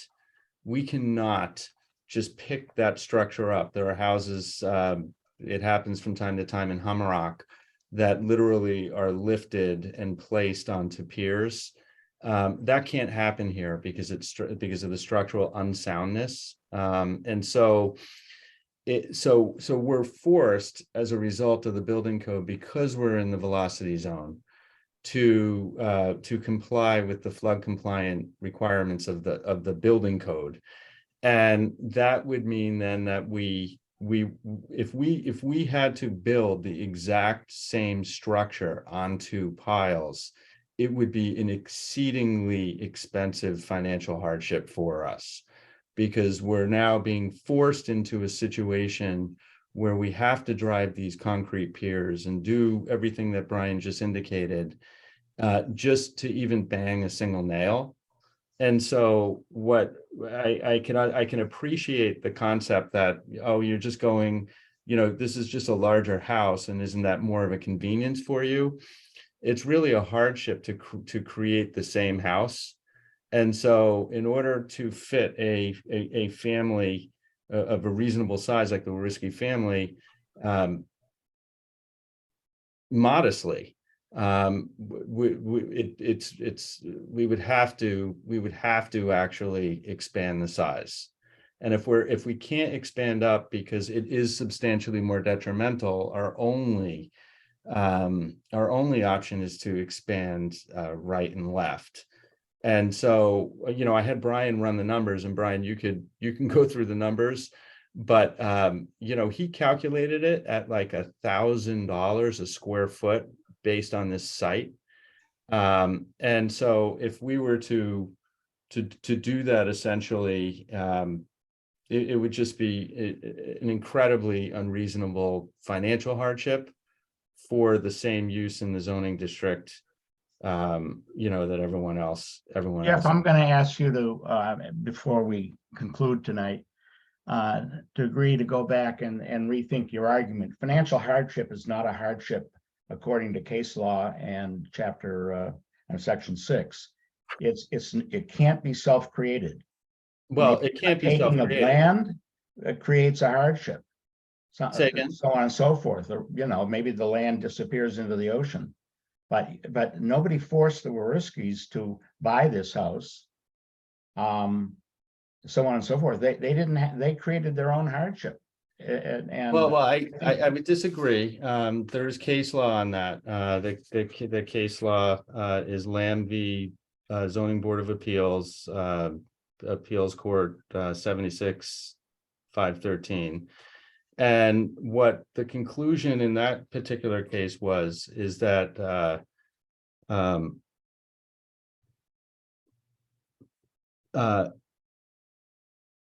purchase of a non-conforming property, even where the purchase occurs with actual knowledge of the nonconformity, does not by itself preclude zoning relief. A purchaser does not acquire a less right to a variance.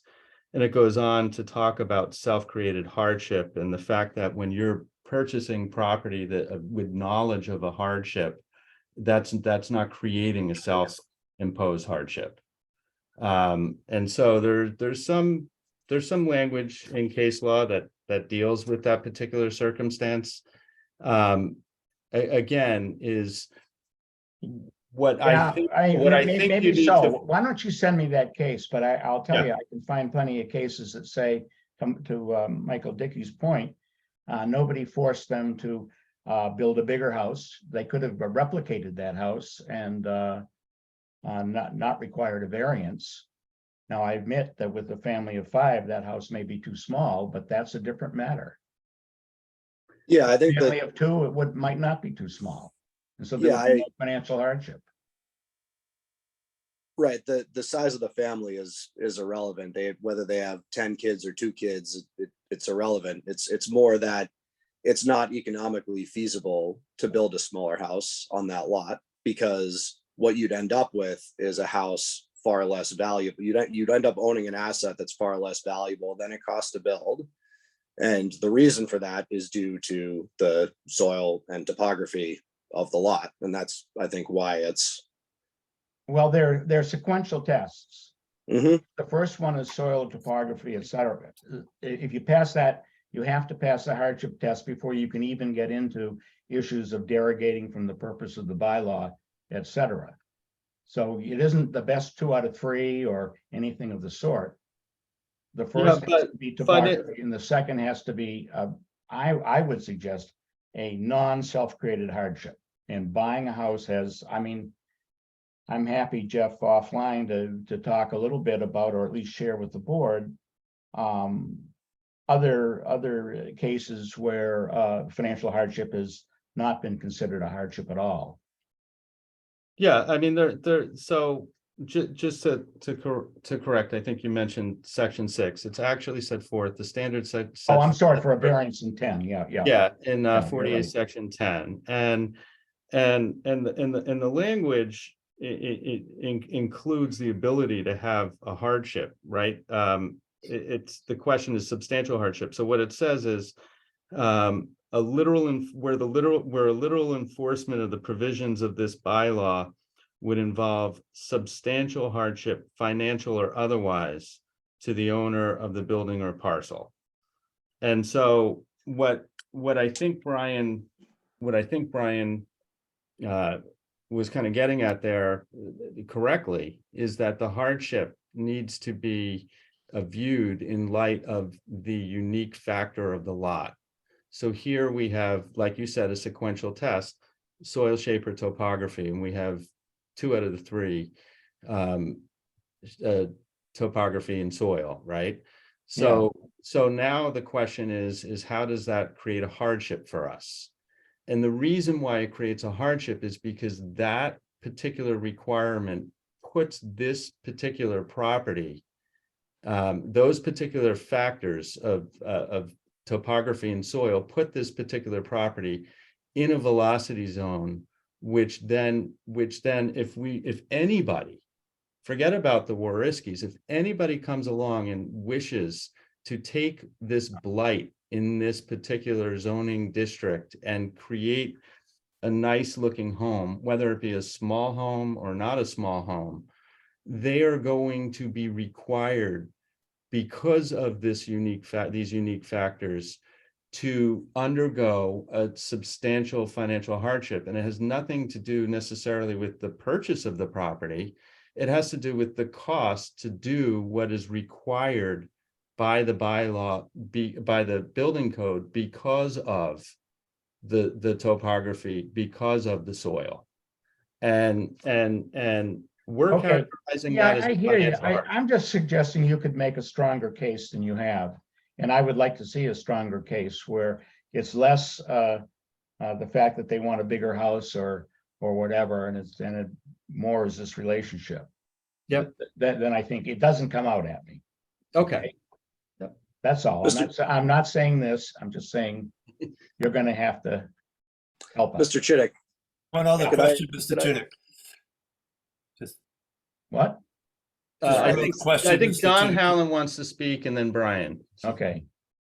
I think the other thing I think consideration regarding the hardship that Woody, that the applicant might want to look at too, is also due to the topographical, of the lot, the soil and everything, that he's also losing his right to a two-family because the lot does not allow him to build that, with trying to get the exits for a two-family and the other needs that there. So that's one other area he might want to address for the board to look at too, as another consideration in that. So just kind of a point Okay. to look at, because I know the standard's pretty high. Yeah, it is high, and it is getting late. And we have one more hearing tonight. It should be Mr. Chittick, if I can just quickly address, just because it's come up a couple times, and it maybe is something you can think about when you go to sleep tonight or until December 6th. Please, don't wish that on me.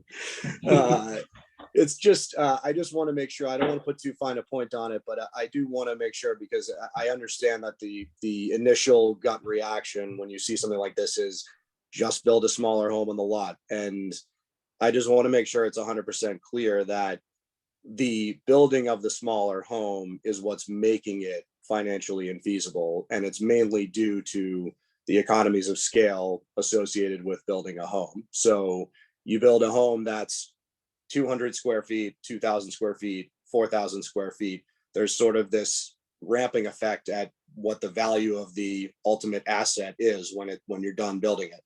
If you have to spend $200,000 or more just to get to the point where you can build anything, which, just take those facts as stipulated. I'm not saying you have to accept them, but just for the sake of argument, you get to the point where you've spent so much just to get to the point where you can do anything at all, that now you're going to end up underwater unless you build something that actually gets you to sort of market rate of the neighborhood. And it's 10:30. Maybe I'm not making as much sense as I'd like to, but I just want to make sure the board understands that. Whether you accept it or not is another matter. I just want to make sure you understand the point I'm making. Okay.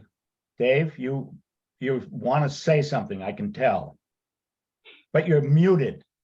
He could still talk, though. I know he can talk, but he's good at that. There you go. I probably make no less sense now. It would help me, I think, on the hardship issue to see the actual circumstances of this case tied to the case that Jeff was citing. How they parallel and how it shows how this particular situation fits in with the case that Jeff was discussing about hardship, financial or otherwise. Yeah, that's fine. So Jeff, could you give us not now, but in the next week or so, just give us the link or the case itself? Yeah, I'm happy to do that and see Great. if I can make some sense of it as well, and probably kind of hone in on this hardship argument, see if there's anything else out there, which I know that there is a lot on hardship. Okay. We do probably have people in the queue, but I am sensitive to the hour. Cassandra, how many people? And John Hallen raised his hand. I believe there's just one person in the queue waiting to speak. All right, John, why don't you speak first, and then we'll No, I think that was raised from earlier. I did make my point, but okay. So thank you. Go ahead. Put the one participant that has raised the hand. Okay.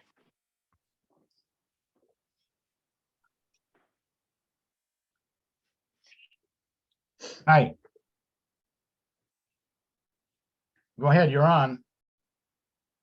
Can't hear you. You must be muted.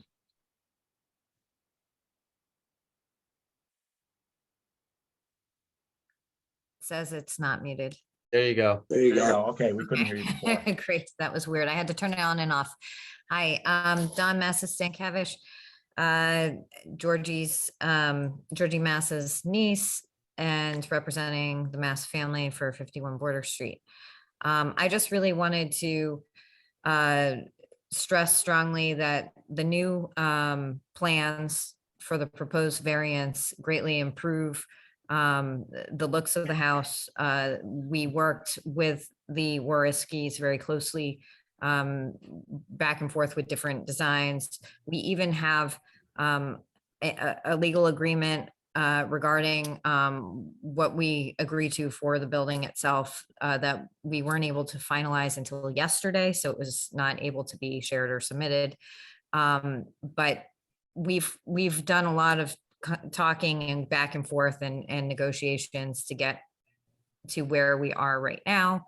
And we believe that the new plans look way better in the context of the surrounding properties.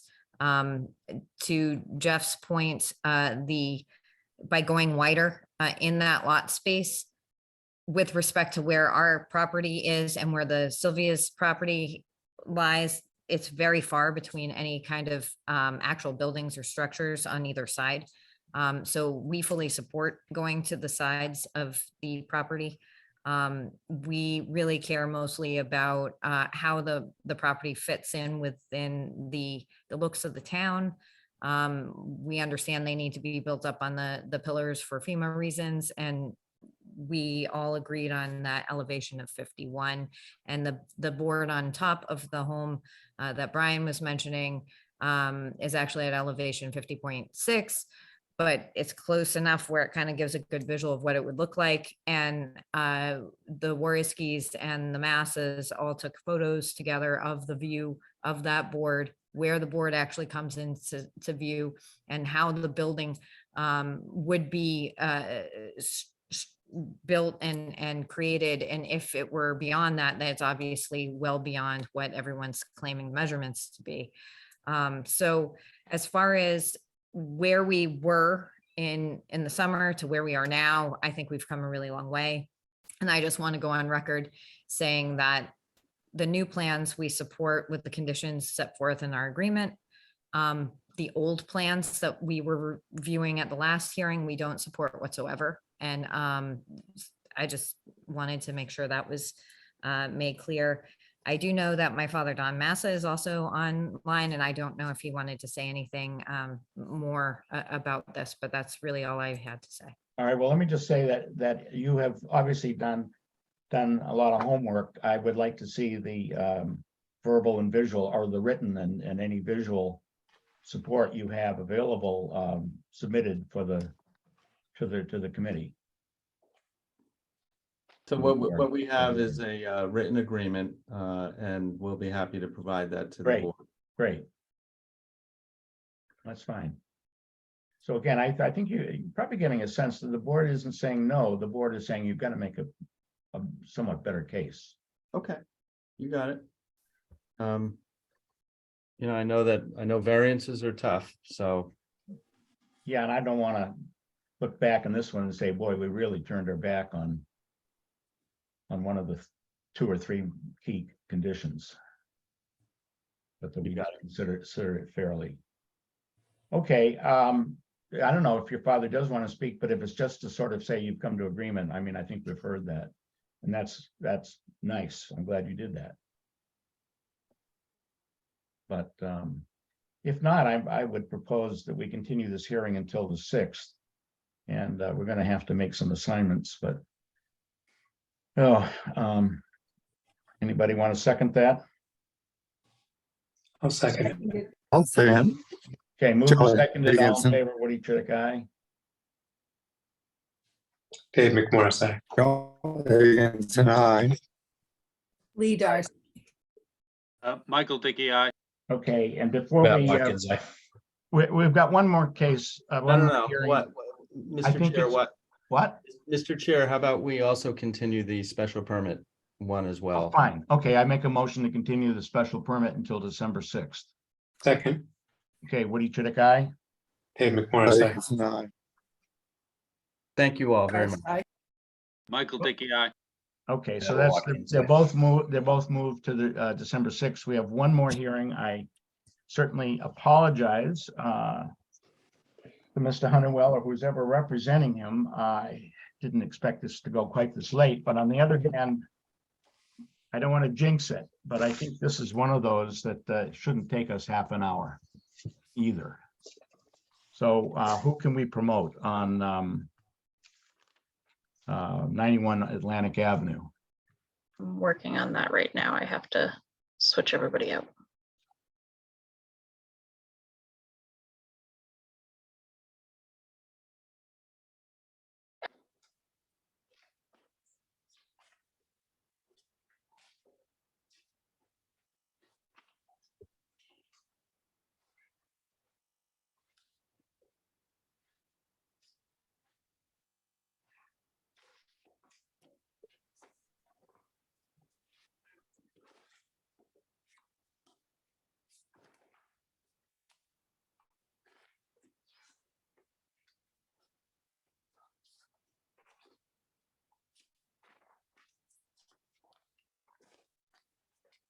Good evening. Brendan Sullivan with Merrill Associates, if you're ready for me.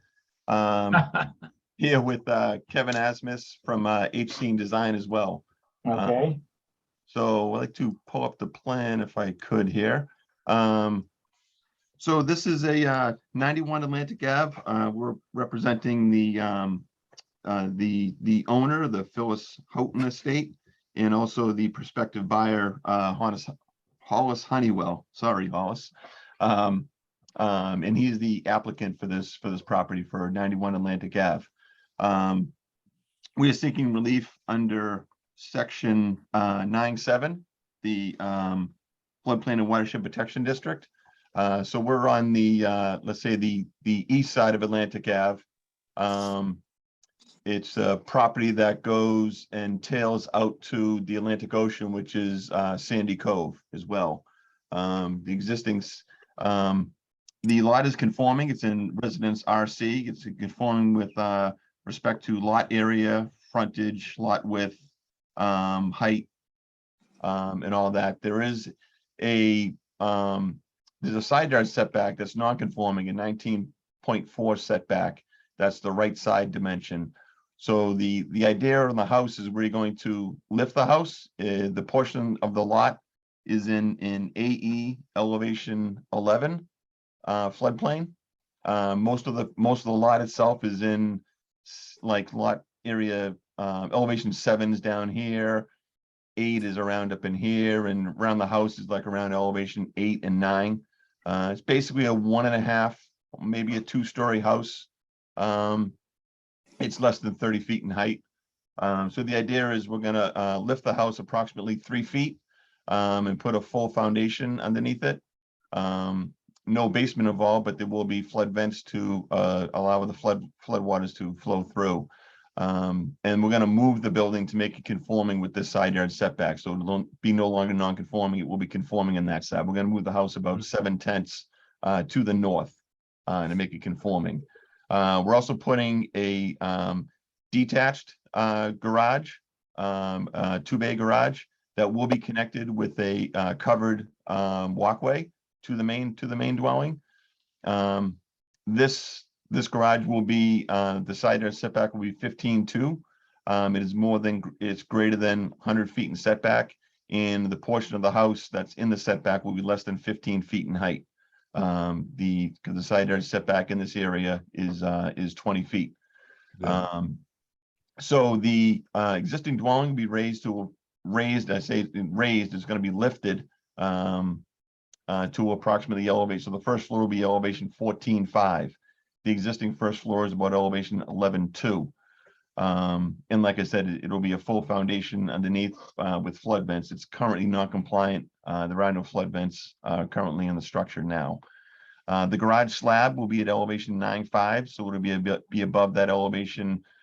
So you have a the zoning says elevation 10, but that's NGVD. This is NAVD. So the elevation 10 is the same as 9.2 in this area. So the use will be above that that restriction of the. Okay, that resolves one question I had.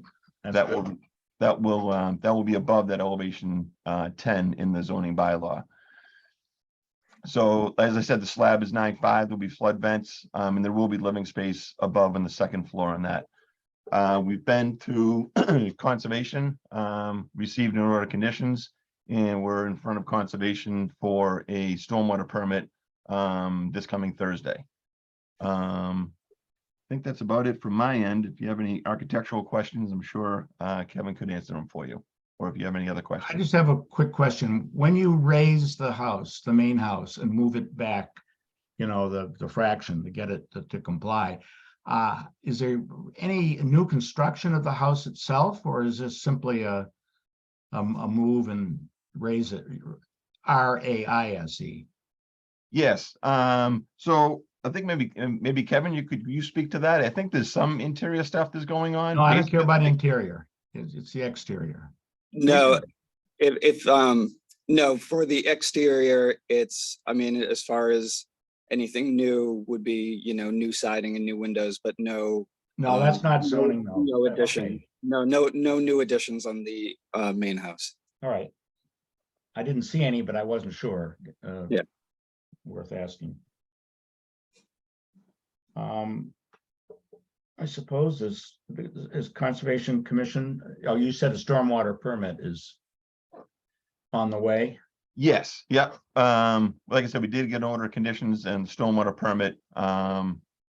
They had a couple comments about the stormwater that they'd like to see, and we kind of we kind of designed it around those comments that they had. Okay, you'll forward that on to the board, this board, when you get it, or when it's. Yes, yep. No, great. Our zoning board members, questions of the applicant's representatives.